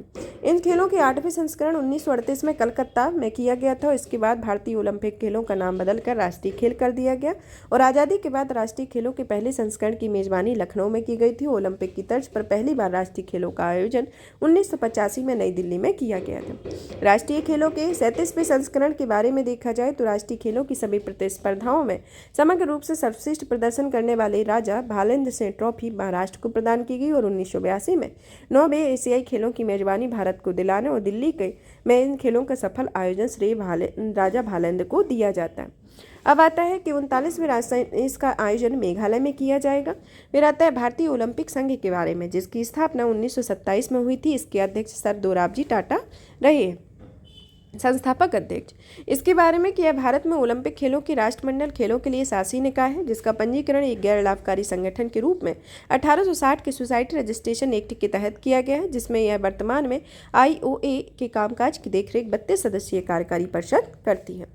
अब आता है भौगोलिक संकेतक या GI टैग के बारे में कि हाल ही में उत्तराखंड के कई उत्पादों को भौगोलिक संकेतक प्राप्त हुआ है। चलिए तो जानते हैं भौगोलिक संकेतक के बारे में। भौगोलिक संकेतक उन उत्पादों का इस्तेमाल किया जाने वाला एक संकेतक होता है जिनकी विशिष्ट एक भौगोलिक उत्पत्ति होती है। इस प्रकार GI टैग एक ऐसा संकेतक होता है जिसमें विशेष गुण, प्रकृति, पहचान या वस्तुओं की उत्पत्ति और उनके स्थल के रूप में जाना जाता है। GI टैग वास्तव में कृषि क्षेत्र विशेष द्वारा उत्पादित प्रदत्त खाद्य वस्तु या सेवा की सूचना होती है, जिसमें GI के रूप में अपनी पहचान बनाए रखने के लिए प्रदान किया गया GI चिन्ह संबंधित उत्पाद की मूल भौगोलिक स्थिति को स्पष्ट करने में सक्षम होते हैं। भौगोलिक संकेतक यह बौद्धिक संपदा अधिकारों का हिस्सा होता है जिसकी उत्पत्ति औद्योगिक संपत्ति की सुरक्षा के लिए पेरिस कन्वेंशन के दौरान की गई थी। इसकी अवधि जो होती है, जब किसी उत्पाद को एक बार GI टैग प्रदान किया जाता है तो इसकी अवधि 10 वर्ष तक वैध रहती है। इसके बाद इसे एक बार में और 10 वर्ष की अवधि के लिए बढ़ाया जाता है और इसमें नोडल मंत्रालय के रूप में उद्योग संवर्धन और आंतरिक व्यापार विभाग, जो कि वाणिज्य और उद्योग मंत्रालय के अंतर्गत कार्य करता है, यह आता है। फिर आता है इसके महत्व को देखा जाए तो यह टैग इसके धारकों को तीसरे पक्ष के गैर मानकीकृत उत्पाद के लिए उक्त संकेतक का इस्तेमाल करने से रोकने के लिए सक्षम बनाता है और इससे संबंधित उत्पाद में निर्यात को बढ़ावा दिया जाता है। चलिए तो जानते हैं हाल ही में मिले GI टैग्स के विवरण के बारे में, जिसमें पहला आता है उत्तराखंड बेरी नाग चाय के बारे में। यह हिमालय के जंगलों में उगने वाली एक पौधे की पत्तियों से बनाई गई है। बेरी नाग चाय अपने स्वाद और टेक्सचर, फ्लेवर, सुगंध और रंग के लिए जानी जाती है। यह इसका नाम बेरी नाग मंदिर, जिसे स्थानीय रूप में बेरी नाग कहा जाता है, के नाम पर पड़ा हुआ। अब आता है दूसरा उत्तराखंड की बिच्छू बूटी कपड़े के बारे में कि उत्तराखंड के बिच्छू बूटी कपड़ों को हिमालय बिच्छू बूटी रेशों के नाम बनाया जाता है। इसके पौधों के रेशे अंदर से खोखले होते हैं, इस कारण इसमें वायु को अपने भीतर एकत्र करने की अनूठी क्षमता होती है। यह प्राकृतिक तापरोधन का निर्माण करती है। इस प्रकार यह कपड़ा सर्दी और गर्मियों दोनों के मौसमों में उपयोग किया जाता है। यह पौधा अधिक मात्रा में रेशे प्रदान करता है। उत्तराखंड के गढ़वाल क्षेत्र में प्रचुर मात्रा में पाया जाता है और यह एक बारहमासी और एक कीट प्रतिरोधी पौधा है। अब आता है नेक्स्ट उत्तराखंडी मंडुआ के बारे में, जो कि रागी की एक फसल है। गढ़वाल और कुमायूं इलाकों में उगाया जाता है। राज्य के कई भागों में इसका मुख्य आहार। फिर आता है उत्तराखंड झंगोरा के बारे में, जो कि यह घर में उगाया जाने वाला एक मिलेट है और इसे उत्तराखंड के हिमालय के वर्षा आधारित क्षेत्रों में उगाया जाता है और इसमें कैल्शियम और फाइबर की अधिक मात्रा होती है, जो कि रक्तचाप और शुगर लेवल को नियंत्रित करने में मदद करती है। यह उत्तराखंड हिमालय में कुमायूं गढ़वाल इलाकों में उगाई जाती है। अब आता है उत्तराखंडी गहत के बारे में, जो कि दाल की एक किस्म है। इसे राज्य के शुष्क क्षेत्रों में उगाया जाता है और इसमें फाइबर, आयरन, कैल्शियम, खनिज और विटामिन से भरपूर होती है। इसमें anti bacterial, anti fungal, anti hyperglycaemic और एंटीऑक्सीडेंट के गुण होते हैं। अब आता है उत्तराखंड लाल राइस या रेड राइस के बारे में। इसे पुरोला क्षेत्र में जैविक रूप में उगाया जाता है। यह हृदय रोग और मधुमेह के इलाज में फायदेमंद होती है। यह काफ़ी पौष्टिक चावल होता है। अब आता है उत्तराखंड काला भट्ट के बारे में। इस खेती में पारंपरिक रूप से 12 अनाज कृषि प्रणाली के तहत आती है और इस प्रणाली में 1 से 12 तक फसलें एक साथ उगाई जाती हैं और इसके तहत वर्षा आधारित परिस्थितियों में एक खेत में मिलेट्स, फलियां, दालें और अलग अलग किस्म की अनाज की खेती की जाती है। यह मानव आहार में फ्लेवोन की सबसे समृद्ध स्रोतों में से एक है। अब आता है नेक्स्ट उत्तराखंड माल्टा फल के बारे में कि उत्तराखंड के फलों में उगने वाला फल माल्टा एक मौसमी फल है। ऐसे ट्रिक्स फैसमी फल का है जिसकी उत्पादकता होता, चमोली, पिथौरागढ़ और रुद्रप्रयाग में, और यह माल्टा फल मीठे और चमकीले रंग का होता है। अब आता है उत्तराखंड चोलाई या रामदाना के बारे में। यह स्यूडो सेरियल अनाज होता है जो कि खाद्यान्नों के समान होता है। और उत्तर प्रदेश में इसे चोलाई कहा जाता है और उत्तराखंड के कुमाऊं क्षेत्र में इसे चूड़ा कहा जाता है। यह प्रोटीन और फाइबर से युक्त अनाज होता है। इसमें उच्च सूक्ष्म पोषण तत्व और एंटीऑक्सीडाइंट शामिल होते हैं। अब आता है नेक्स्ट उत्तराखंड बुरांस के बारे में। ये बुरांस एक चमकीला लाल रंग का फूल होता है जिसका वैज्ञानिक नाम रोडोडेंड्रॉन आर्बोरियम होता है। यह उत्तराखंड की राजकीय पुष्प है। यह बुरांस के पौधे का उच्च पारिस्थितिकी महत्व होता है और इस प्रजाति के फूलों में विशेष औषधि और पोषण गुण पाए जाते हैं। बुरांस जूस उत्कृष्ट औषधीय महत्व वाला एक पूर्ण प्राकृतिक पेय होता है जो इसे शरबत कहा जाता है। अब आता है उत्तराखंड पहाड़ी तूर दाल के बारे में, जो कि जैविक विशेषज्ञता और स्वास्थ्य के कारण बाजार में इसकी अत्यधिक मांग है और यह रंग के मैदानी क्षेत्र में अरहर से काफ़ी अलग होती है। तूर या अरहर प्रोटीन का बहुत अच्छा स्रोत होती है जो कि अल्पकालिक बारहमासी फसल है। उत्तराखंड के पारंपरिक रूप से इसकी खेती की जाती है जो उत्तराखंड की एक महत्वपूर्ण फलीदार फसल भी होती है। अब आता है उत्तराखंड लिखाई लकड़ी पर नक्काशी, जो कि शिल्पकला के इमारती लकड़ी का काम किया जाता है जो कुमायूं में स्थानीय संसाधनों और सामग्री के उपयोग के लिए निर्माण की जाती है। फिर आता है नैनीताल मोमबत्ती या कैंडल, जो कि हाथों से बनाया जाता है। इसमें कई रंगों की मोम भरी होती है और इसका निर्माण प्राकृतिक फूलों में किया जाता है। फिर आती है कुमायूं की गढ़वाली पिछोड़ा, जिसमें पिछोड़ा पीले रंग की कपड़े से बनी होती है, बड़े लाल गोलाकार रूपांकन से छपे होते हैं। फिर आती है रामनगर नैनीताल की लीची, जो कि रामनगर की लीची के आमतौर पर भारत का मोती कहा जाता है और लीची एक उपोष्णकटिबंधीय फल है। फिर आता है रामगढ़ का नैनीताल आड़ू, जो कि एक समशीतोष्ण क्षेत्र है जिसे गुठलीदार फल की फसल है। यह उच्च गुणवत्ता वाले आड़ू की पैदावार ऊंची पहाड़ी क्षेत्रों में होती है। अब आता है कि चमोली लकड़ी का रम्मड़ मुखौटा, जो कि रम्माण धार्मिक त्योहारों और अनुष्ठानिक नाटक है। इसका आयोजन भारत के गढ़वाल क्षेत्र में होता है। फिर आता है आपका अल्मोड़ा लखोरी मिर्ची, जो कि सर्वश्रेष्ठ उत्तराखंड के गढ़वाल कुमायूं सीमा पर स्थित लखोरा नामक गांव में उगाया जाता है जिसमें संतृप्त वसा, कोलेस्ट्रॉल और सोडियम की कम मात्रा होती है। तो ये उत्तराखंड के प्रमुख जीआई टैग हैं जिनके बारे में हमने विस्तृत में जाना।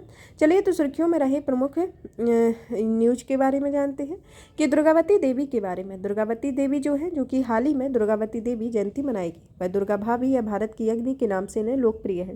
ये दुर्गावती देवी का विवाह भारतीय क्रांतिकारी भगवती चरण बोहरा से हुआ था। Bohra Hindustan socialist Republic association से जुड़े प्रसिद्ध क्रांतिकारी रहे थे। इनकी भगवती चरण बोहरा ने द फिलॉसफी ऑफ बम नामक प्रसिद्ध लेख लिखा हुआ था इनके संदर्भ में। भारतीय स्वतंत्र संग्राम में इनके योगदान को देखें तो दुर्गा देवी नौजवान भारत सभा की एक सक्रिय सदस्य थी और इनका संगठन की स्थापना 1926 में भगत सिंह ने की थी। दुर्गा देवी ने सौंडर की हत्या 1928 के बाद भगत सिंह से लाहौर से भागने में मदद की थी। अब आता है यूनेस्को क्रिएटिव सिटी के बारे में। ग्वालियर और कोझिकोड को यूनेस्को क्रिएटिव सिटी में शामिल किया गया है। यूनेस्को ने वर्ल्ड सिटीज़ के अवसर पर 55 शहरों में यूसीसीएन में शामिल किया गया है और 55 शहरों में ग्वालियर और कोझिकोड भी शामिल है। वर्ल्ड सिटीज़ डे प्रतिवर्ष 31 अक्टूबर को मनाया जाता है। अब आता है आपका नेक्स्ट सुर्खियाँ आती हैं पनामलई चित्रकला के बारे में। इस रिपोर्ट के अनुसार ताला गिरीश्वर मंदिर में मौजूदा 1300 साल पुराने चित्र धूमिल हो रहे हैं और यह एक मुख्य चित्र में अष्टभुजा वाले भगवान विष्णु को नृत्य करते हुए दिखाया गया है। लता तिलागभनी नाम से जाना जाता है और शिव के इस नृत्य को देवी पार्वती द्वारा देखते हुए चित्रित किया गया है। ये भित्ति चित्र पत्थर की दीवारों पर चूना पत्थर और रेत के पलस्तर के ऊपर बनाए गए भित्ति चित्र अजंता और शीतलवासन के चित्रों से काफ़ी समानता रखते हैं। समानता के निर्माण में पल्लव राजा नरसिंह वर्मा द्वितीय ने कराया था। वे राज सिंह के नाम से प्रसिद्ध है और राज सिंह के संस्कृत पुरालेख इस मंदिर से प्राप्त हुए हैं। अब आता है आपका नेक्स्ट कोलकली नृत्य के बारे में, जो कि हाल ही में सेंट थॉमस में भारत आगमन की स्मृति में केरल के त्रिशूर में कोलकली नृत्य का प्रदर्शन किया गया। चलिए तो जानते हैं कोलकली नृत्य के बारे में, जो कि केरल के उत्तरी मालाबार क्षेत्र में प्रचलित एक लोक कला है। यह तमिलनाडु की एक कला कोलाट्टम और आंध्र प्रदेश की कोलाम के रूप में जानी जाती है। इसमें कोलारी पट्टू के तत्वों को भी अपनाया जाता है, जो कलारी पट्टू केरल और तमिलनाडु में प्रचलित एक मार्शल आर्ट है। अब आता है नेक्स्ट वज्र मुष्टि कलागा के बारे में। वज्र मुष्टि कलागा कुश्ती का एक अनूठा रूप होता है। यह पारंपरिक कुश्ती से अलग होता है। इसमें 2 जट्टी लड़ाकुएं शामिल होते हैं। इसमें प्रतिद्वंदी कुश्ती में शामिल होने के लिए वज्र मुष्टि नामक एक हथियार का उपयोग करते हैं और वज्र मुष्टि नक्कर दस्त या भुज कहा जाता है। अब आता है नेक्स्ट सी वर्ग थान के बारे में, जो कि लद्दाख की एक प्रमुख फल है जिसे भौगोलिक संकेतक दिया गया है। यह लद्दाख का चौथा जीआई टैग है। इसके अन्य 3 हैं जिसमें रकत से कारपो खुबानी पश्मीना शॉल और लद्दाखी की कास्ट नक्काशी को प्रदान किया गया है। सिख वर्तमान के बारे में जाने कि यह पौधे पूरे यूरोप और एशिया में पाए जाते हैं और भारत में हिमालयी क्षेत्रों में सिल्ट्री ट्राइन के रूप में पाए जाते हैं। ये आमतौर पर लद्दाख और स्पीति के शीत मरुस्थल जैसे शुष्क क्षेत्रों में मिलते हैं। जीआई टैग में वस्तुओं और भौगोलिक संकेतक अधिनियम 1999 तक विनियमित किए जाते हैं। यहाँ पर संस्कृति से रिलेटेड टॉपिक फिनिश होता है कि आर्ट एंड कल्चर से नवंबर माह का करंट अफेयर फिनिश होता है। अब हम करते हैं इसमें एथिक्स से रिलेटेड करंट अफेयर को कवर करते हैं। जब तक कि आप वीडियो को ज़्यादा से ज़्यादा शेयर करें, चैनल को सब्सक्राइब करें। चलिए तो देखते हैं कि नीति एथिक्स से रिलेटेड कौन कौन से टॉपिक हैं। पहला आता है चरित्र के बिना ज्ञान के बारे में। चरित्र के बिना ज्ञान में डार्क वेब का उपयोग, इसकी प्रस्तावना के संदर्भ में कि डार्क वेब का उपयोग अवैध मादक पदार्थों की तस्करी की जैसे गतिविधियों के लिए किया जाता है। रूस, यूक्रेन, इजराइल, फिलिस्तीन संघर्ष, घातक हथियारों की खरीद बिक्री के लिए डार्क वेब का उपयोग किया जा रहा है। ऐसे अनगिनत उदाहरणों से यह सिद्ध होता है कि कैसे चरित्र के बिना ज्ञान हानिकारक होता है। आंतरिक चरित्र के विकास के बिना केवल बौद्धिक विकास शायद ही कभी समाज के कल्याण में योगदान दे सकता है। और एक व्यक्ति को चरित्रवान तब कहा जाता है जब ईमानदारी, परोपकारिता, उदारता, करुणा जैसे नैतिक मूल्य इसमें अंतर्निहित होते हैं। अब आता है महात्मा गांधी के निर्णय में दिए गए उदाहरण के अर्थ के बारे में जानते हैं कि इन्होंने बताया था कि गांधी जी द्वारा बताए गए 7 सामाजिक पापों में से एक है। वे जानते थे कि ज्ञात घातक हथियारों से अधिक शक्तिशाली, और इसी के चलते उन्होंने इस बात पर भी जोर दिया था कि ज्ञान का सही दिशा में उपयोग करने के लिए अच्छे चरित्र की आवश्यकता है, लेकिन कमजोर चरित्र वाले व्यक्ति का ज्ञान विनाशकारी हो सकता है। जैसा कि हमने अतीत के द्वितीय विश्व युद्ध की घटनाओं को देखा, जिनके साथ पाप आते हैं सिद्धांतों के बिना राजनीति, परिश्रम के बिना धन, विवेक के बिना सुख, चरित्र के बिना ज्ञान, नैतिकता के बिना व्यापार, मानवता के बिना विज्ञान और त्याग के बिना पूजा, इनके साथ महापाप रहे हैं। अब आता है हितधारक को उनके हित के बारे में दिखाया गया, जिसमें महात्मा गांधी का एक प्रसिद्ध उद्धरण है कि साहित्यिक शिक्षा का कोई महत्व नहीं है यदि वह मजबूत चरित्र का निर्माण करने में सक्षम नहीं है। अब आता है चरित्र के बिना ज्ञान के उपयोग के लिए नैतिक मुद्दे पनप रहे हैं, जैसे अन्यायपूर्ण निर्णय लेना, अनैतिक गतिविधियों को बढ़ावा देना, उचित संसाधन या साध्य के बीच स्पष्टता न होना, जवाबदेही की कमी होना इसके संदर्भ में आता है। इसी में ही आगे की राह को देखते हैं कि ज्ञान के चरित्र के साथ जोड़ना चाहिए, समालोचनात्मक विचारशीलता और बुद्धि का विकास होना चाहिए, भावनात्मक बुद्धिमत्ता को बढ़ावा दिया जाना चाहिए। और इसी के साथ ही इसके मार्टिन लूथर किंग का एक प्रतिष्ठित वक्तव्य है कि शिक्षा का कार्य व्यक्ति के सूक्ष्म और तर्कसंगत ढंग से सूचना सिखाना है, बुद्धिमत्ता के साथ आचरण, और यही शिक्षा का वास्तविक लक्ष्य है। निष्कर्ष के तौर पर देखा जाए तो ज्ञान के बिना चरित्र कमजोर और निर्मल है, लेकिन चरित्र के बिना ज्ञान खतरनाक है। कि चरित्र के बिना ज्ञान समाज के लिए संभावित खतरा है, और शिक्षा का वास्तविक लक्ष्य चरित्र के विकास के साथ साथ ज्ञान प्राप्त होना भी चाहिए। अब आता है आपका नेक्स्ट युद्ध में नैतिकता के बारे में। युद्ध में नैतिकता के बारे में मार्टिन लूथर किंग ने कहा है कि युद्ध सबसे बड़ी त्रासदी है जो मानवता को व्यवस्थित कर सकती है। यह धर्म का नाश कर सकती है, देशों का सर्वनाश कर सकती है, परिवारों को तबाह कर सकती है, और कोई भी संकट इससे बेहतर है। रूस, यूक्रेन, इजराइल, हमास के बीच हालिया संघर्ष और यूक्रेन के दौरान किए गए क्रूर कृत्यों के बारे में सोशल मीडिया में इमेज और स्टोरीज का निरंतर प्रसार अनेक नैतिक प्रश्न खड़ा करता है।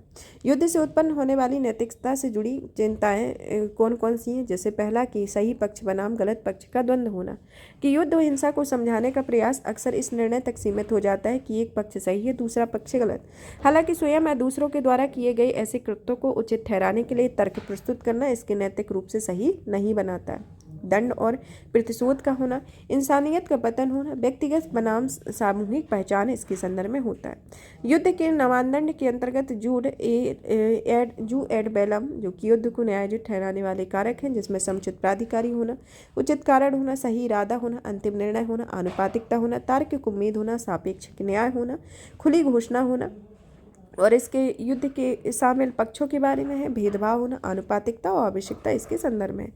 और युद्ध के दौरान पक्षों में दोनों पक्षों के बीच क्या जिम्मेदारी है कि जैसे युद्ध के बाद उत्पन्न होने वाली नैतिक बुद्धि में जैसे क्षतिपूर्ति और दंड जू पोस्ट बेलम के दायरे में आते हैं। इसमें विजेताओं को गलत काम करने से रोकना, युद्धोपरांत पुनर्निर्माण की सुविधा प्रदान करना, स्थायी शांति सुनिश्चित करना इसके संदर्भ में प्रमुख नैतिक मुद्दे हैं। अब आता है इसके संदर्भ में इसको निष्कर्ष के तौर पर समझा जाए तो जैसे जैसे देशों में युद्ध की प्रवृत्ति विकसित हो रही है, ये नैतिक विचारों में कई चुनौतियों में निपटने और मानवीय गरिमा, न्याय और शांति को प्राथमिकता देने में मूलभूत मूल्यों को बनाए रखने के लिए अनुकूलित करना चाहिए। अब आता है खेल में नैतिकता के बारे में कि प्रस्तावना के संदर्भ में देखा जाए कि क्रिकेट विश्व कप में बांग्लादेश और श्रीलंका के बीच मैच के दौरान श्रीलंकाई क्रिकेटर एंजेलो मैथ्यूज के खिलाफ टाइम आउट के फैसले को लेकर विवाद हुआ है। हालांकि यह निर्णयों के अनुसार लिया गया है, लेकिन यह बहस बांग्लादेश के खिलाड़ियों के खराब खेल भावना के संदर्भ को शुरू की गई है।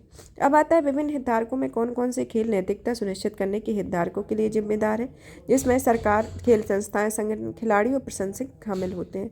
चलिए तो खेल नैतिकता के बारे में जानते हैं कि खेल नैतिकता न केवल व्यवहार के लिए एक निश्चित रूप है, बल्कि यह सोचने के लिए एक विशेष तरीके को दर्शाती है। इसमें मैदान पर व मैदान के बाहर सभी प्रकार के नकारात्मक व्यवहार को समाप्त करना शामिल होता है। और इसमें यह भी महत्वपूर्ण होता है कि समानता और खेल उत्कृष्टता को बढ़ावा देती है। इसमें 4 प्रमुख गुणों की आवश्यकता है, जिसमें निष्पक्षता, सत्यनिष्ठा या ईमानदारी, जिम्मेदारी की भावना और सम्मान का भावना होना चाहिए। इसके अंतर्गत आता है खेल के जरिए समाज में पहुंचने वाले मूल्य हैं जैसे टीम वर्क और सहयोग होना, अनुशासन होना, स्पोर्ट्समैनशिप होना, दृढ़ संकल्प होना, नेतृत्व संबंधी कौशल, विविधता समावेशन का सम्मान, संभावनात्मक बुद्धिमत्ता इसके संदर्भ में आता है। अब आता है इसको निष्कर्ष के तौर पे देखा जाए तो खेल भावना का लक्ष्य केवल जीतना नहीं है, बल्कि अब सर्वश्रेष्ठ प्रयास करके सम्मान के साथ जीत हासिल करना है। खेल व्यक्ति के चरित्र के विकास की प्रदर्शित और प्रोत्साहित करती है, जो व्यापक स्तर पर समुदाय के नैतिक चरित्र को प्रभावित करता है। इसके संदर्भ में आता है यहाँ एथिक्स से रिलेटेड टॉपिक फिनिश होता है। अब आते हैं हमारी सुर्खियों में रही योजनाओं के बारे में, जिसके अंतर्गत पहली योजना आती है राष्ट्रीय सिविल सेवा क्षमता निर्माण कार्यक्रम के बारे में, जिसे मिशन कर्मयोगी कहा जाता है। कर्मयोगी भारत में IGOT कर्मयोगी प्लेटफॉर्म पर कर्मयोगी प्रारंभ कार्यक्रम की पहली वर्षगांठ मनाई गई। कर्मयोगी प्रारंभ कार्यक्रम कर्मयोगी मिशन की एक पहल है। इसके उद्देश्य और विशेषताओं को देखें कि इसका उद्देश्य भारतीय सिविल सेवा क्षमता निर्माण दृष्टिकोण को बदलने के लिए मजबूत डिजिटल इकोसिस्टम परिवेश की स्थापना करना है। इससे अधिकारियों को भविष्य के लिए तैयार करने हेतु कभी भी कहीं भी निरंतर सीखने के लिए सक्षम बनाया जा सकता है। फिर आता है इसके विशेषताओं के बारे में, जो कि कार्मिक और लोक शिकायत मंत्रालय और पेंशन मंत्रालय के अंतर्गत कार्यरत है। इसकी पृष्ठभूमि में इसे वर्ष 2000 में शुरू किया गया था। सिविल सेवकों की क्षमता निर्माण का कार्यक्रम है। यह कार्यक्रम केंद्र सरकार के सभी मंत्रालयों, विभागों, संगठनों, एजेंसियों में सभी सिविल सेवकों के लिए होता है और इसमें कॉन्ट्रैक्ट पर नियुक्ति की जाती है। इसके मुख्य बिंदु में आता है सिविल सेवकों को कार्य आवंटन के पद की आवश्यकता के अनुसार उनकी क्षमताओं को जोड़ते हुए तय किया जाता है। ऑफ साइट लर्निंग पूरक बनाते हैं, ऑन साइट लर्निंग पर जोर दिया जाता है। साझा प्रशिक्षण और संरचना के लिए एक इकोसिस्टम तैयार किया जाता है। इसके 6 स्तंभ हैं, जिसमें नीतिगत फ्रेमवर्क होना, क्षमतागत फ्रेमवर्क होना, संस्थागत फ्रेमवर्क, IGOT कर्मयोगी व्यापक स्तर पर लर्निंग प्लेटफॉर्म, मानव संसाधन प्रबंधन प्रणाली, नीतिपरक मानव संसाधन पर प्रबंधन और निगरानी और मूल्यांकन फ्रेमवर्क इसके अंतर्गत आता है।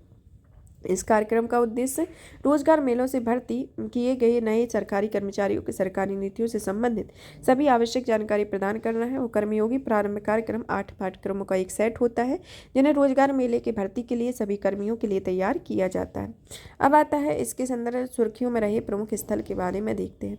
जैसे सुर्खियों में रहे स्थल में आता है पहले नंबर पर सतलज पंजाब में, जो कि शोधकर्ताओं में पंजाब में रेत टेंटम धातु की खोज की है। फिर आता है ग्वालियर में क्रिएटिव सिटी का दर्जा दिया। लोकटक झील मणिपुर में इसे आशंका प्रकट की है कि लोकटक झील में जल विद्युत परियोजना संघाई हिरण नुकसान पहुंचा सकती है। मुदिची थलापल्ली जो कि तेलंगाना में, जिसमें लोहयुग की जो क्लिप व्यर्थ मिला है। कुरनूल जिला आंध्र प्रदेश में, जिसमें बन्नी उत्सव का आयोजन किया जाएगा। धोगो उत्सव जो कि गुजरात के घूल प्रजाति के मछली के राज्य की मछली घोषित की गई है। इसकी घोषणा 2023 में की गई। फिर आता है पणजी गोवा में, इसमें IFFI के 54वें संस्करण का आयोजन। फिर कुरनूल जिला में देवगट्टू ने बन्नी उत्सव। बेंगलुरु में C40 सिटीज के प्रति बेंगलुरु शहर की प्रतिबद्धता के अनुरूप बेंगलुरु क्लाइमेट एक्शन प्लान की शुरुआत। फिर आता है कदलुंडी नदी कोझिकोड केरल में, विशेषज्ञों के अनुसार कटलुंडी नदी का पंख मैदान सिकुड़ रहा है। इसका प्रभाव कटलुंडी बलिकुन्नू सामुदायिक रिजर्व पड़ रहा है, जिसे कोझिकोड को यूनेस्को क्रिएटिव सिटी नेटवर्क में शामिल किया गया। अब आते हैं विश्व के स्थल में। जैसे ही पहला आता है बेरिंग सागर, जिसमें हाल ही में बेरिंग सागर में बर्फ की गिरावट में और पूर्वोत्तर चीन में वनाग्नि के बढ़ते खतरे के लिए संबंध का पता चला है। आइसलैंड में, इसमें आइसलैंड के प्रधानमंत्री ने समान वेतन की मांग पर रही महिलाओं की हड़ताल में शामिल किया है। स्विट्जरलैंड में, इसमें मिनीमाता कन्वेंशन के पक्षकारों में स्कॉप-5 की 5वीं बैठक जेनेवा में संपन्न हुई। इटली में सिसिली द्वीप में माउंट एटना के फिर से उद्गार किया गया। बहरीन में इजरायल ने अपनी राजदूत को वापस बुला लिया है। कतर की एक अदालत में भारतीय नौसेना के 8 पूर्वी कर्मियों की मृत्युदंड की गई सजा सुनाई गई। ऑस्ट्रेलिया में थैलिडोमाइड त्रासदी के प्रभावित सभी नागरिकों की माफी मांगने के लिए निर्णय लिया गया। डोमिनिका, यह दुनिया का पहला स्पर्म व्हेल रिजर्व बनाने की घोषणा की गई।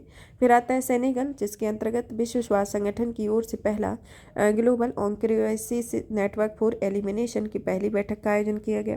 गिनी की खाड़ी, जिसमें भारतीय नौसेना में गिनी की खाड़ी पायरेसी रोधी गश्ती अभियान का सफलतापूर्वक संचालन किया गया और इसमें मोजाम्बिक के अंतर्गत अफ्रीका में जारी विस्तारित परिचालनात्मक तैनाती के एक भाग के रूप में INS सुमेधा मोजाम्बिक में मापुटो में पहुंच गया है। इसके संदर्भ में विश्व के प्रमुख चर्चित स्थल है। अब रही सुर्खियों में प्रमुख व्यक्तित्व के बारे में, जिसमें शहीद वीर नारायण सिंह, जो कि 1795 से 1857 तक इनका टाइम पीरियड रहा। शहीद वीर नारायण सिंह का जन्म छत्तीसगढ़ के सोनाखल रायपुर में एक जमींदार के रूप में हुआ था और यह इनका प्रमुख छत्तीसगढ़ के अंतर्राष्ट्रीय क्रिकेट स्टेडियम का नाम इन्हीं के नाम पर रखा गया। अब आते हैं नेक्स्ट है सच्चिदानंद सिन्हा। सच्चिदानंद सिन्हा जो रहे हैं वह बिहार के मुख्यमंत्री को ने 10 नवंबर को पटना में सच्चिदानंद सिन्हा की जयंती पर उनकी प्रतिमा का अनावरण किया है और यह बंगाल प्रेसिडेंट के आरा में इनका जन्म हुआ था। अब आते हैं नेक्स्ट चंद्रशेखर वेंकट रमन या CB रमन के बारे में। देश भर में 7 नवंबर को CB रमन की 135वीं जयंती मनाई गई। उनका जन्म तमिलनाडु के तिरुचिरापल्ली में हुआ था और 1930 में इन्होंने भौतिकी विज्ञान का नोबेल पुरस्कार मिला था और 1954 में इन्हें भारत रत्न से सम्मानित किया गया था। अब आता है आपका नेक्स्ट जीवत राम भगवान दास या JB कृपलानी के बारे में। वे स्वतंत्रता सेनानी और शिक्षाविद तो समाजवादी विचारक रहे हैं और इन्होंने स्वतंत्रता आंदोलन में चंपारण सत्याग्रह के दौरान महात्मा गांधी के कार्यक्रमों में भाग लिया और उन्होंने 1921 में कांग्रेस के सभी आंदोलनों में भाग लेना शुरू किया था और यह गुजरात विद्यापीठ के अध्यापन के दौरान उन्हें आचार्य की उपाधि दी गई थी। अब आती है नेक्स्ट होमी जहांगीर भाभा के बारे में। देशवासियों ने होमी जहांगीर भाभा की जयंती मनाई, जिसमें इनका जन्म मुंबई या वर्तमान मुंबई के पारसी समुदाय में हुआ था। ये भौतिकी के वैज्ञानिक थे। उन्हें परमाणु कार्यक्रम का जनक कहा जाता था और इन्हें भारत सरकार ने 1954 में पद्म भूषण से सम्मानित किया और 1955 में इन्हें परमाणु ऊर्जा शांतिपूर्ण उपयोग पर प्रथम अंतर्राष्ट्रीय कन्वेंशन के अध्यक्ष चुने गए। फिर आती है नेक्स्ट जस्टिस सेवानिवृत्त फातिमा बीबी, जो कि सुप्रीम कोर्ट की पहली महिला न्यायाधीश रही, जिनका निधन हो गया। फातिमा बीबी का जन्म जो है वह त्रावणकोर केरल के पतनमतिट्टा में हुआ था। वे 1950 की बार काउंसिल में स्वर्ण पदक प्राप्त करने वाली पहली महिला लॉ स्नातक थी और उन्होंने राष्ट्रीय मानवाधिकार आयोग के सदस्य के रूप में कार्य किया। भी तमिलनाडु की राज्यपाल भी रही है। यहाँ पर यह टॉपिक फिनिश होता है। टॉपिक फिनिश होने के साथ साथ यह मैगजीन भी कंप्लीट होती है। नेक्स्ट क्लास में, मतलब कि ये सीरीज जो है यहाँ पर यह कंप्लीट होती है। नेक्स्ट क्लास जो है जब दिसंबर का करंट अफेयर आ जाएगा तो इस मैगजीन से रिलेटेड सीरीज है उस टाइम चलाई जाएगी। आप जब तक इस सीरीज को ज़्यादा से ज़्यादा शेयर कीजिए और इसको लाइक कीजिए। यह सेशन अगर ये पार्ट वाइज पसंद आया है तो उस पर आप कमेंट्स कीजिए, या फिर वो पहले वाला पैटर्न पसंद आया तो इसमें ये जो मैगजीन है पूरा 4 पार्ट में कंप्लीट हुई। ये पार्ट 4 है। इसके अंतर्गत ये पूरे मैगजीन फिनिश हो गई है। और इसकी जो वीडियो है, मतलब कि इसकी जो PDF है, इसको हमारे ये टेलीग्राम चैनल UPSC PSC में दीक्षा पर जाकर आप डाउनलोड कर सकते हैं। और भी इसी तरीके की वीडियो को देखने के लिए ज़्यादा से ज़्यादा शेयर करें, चैनल को सब्सक्राइब करें, वीडियो को लाइक करें। धन्यवाद।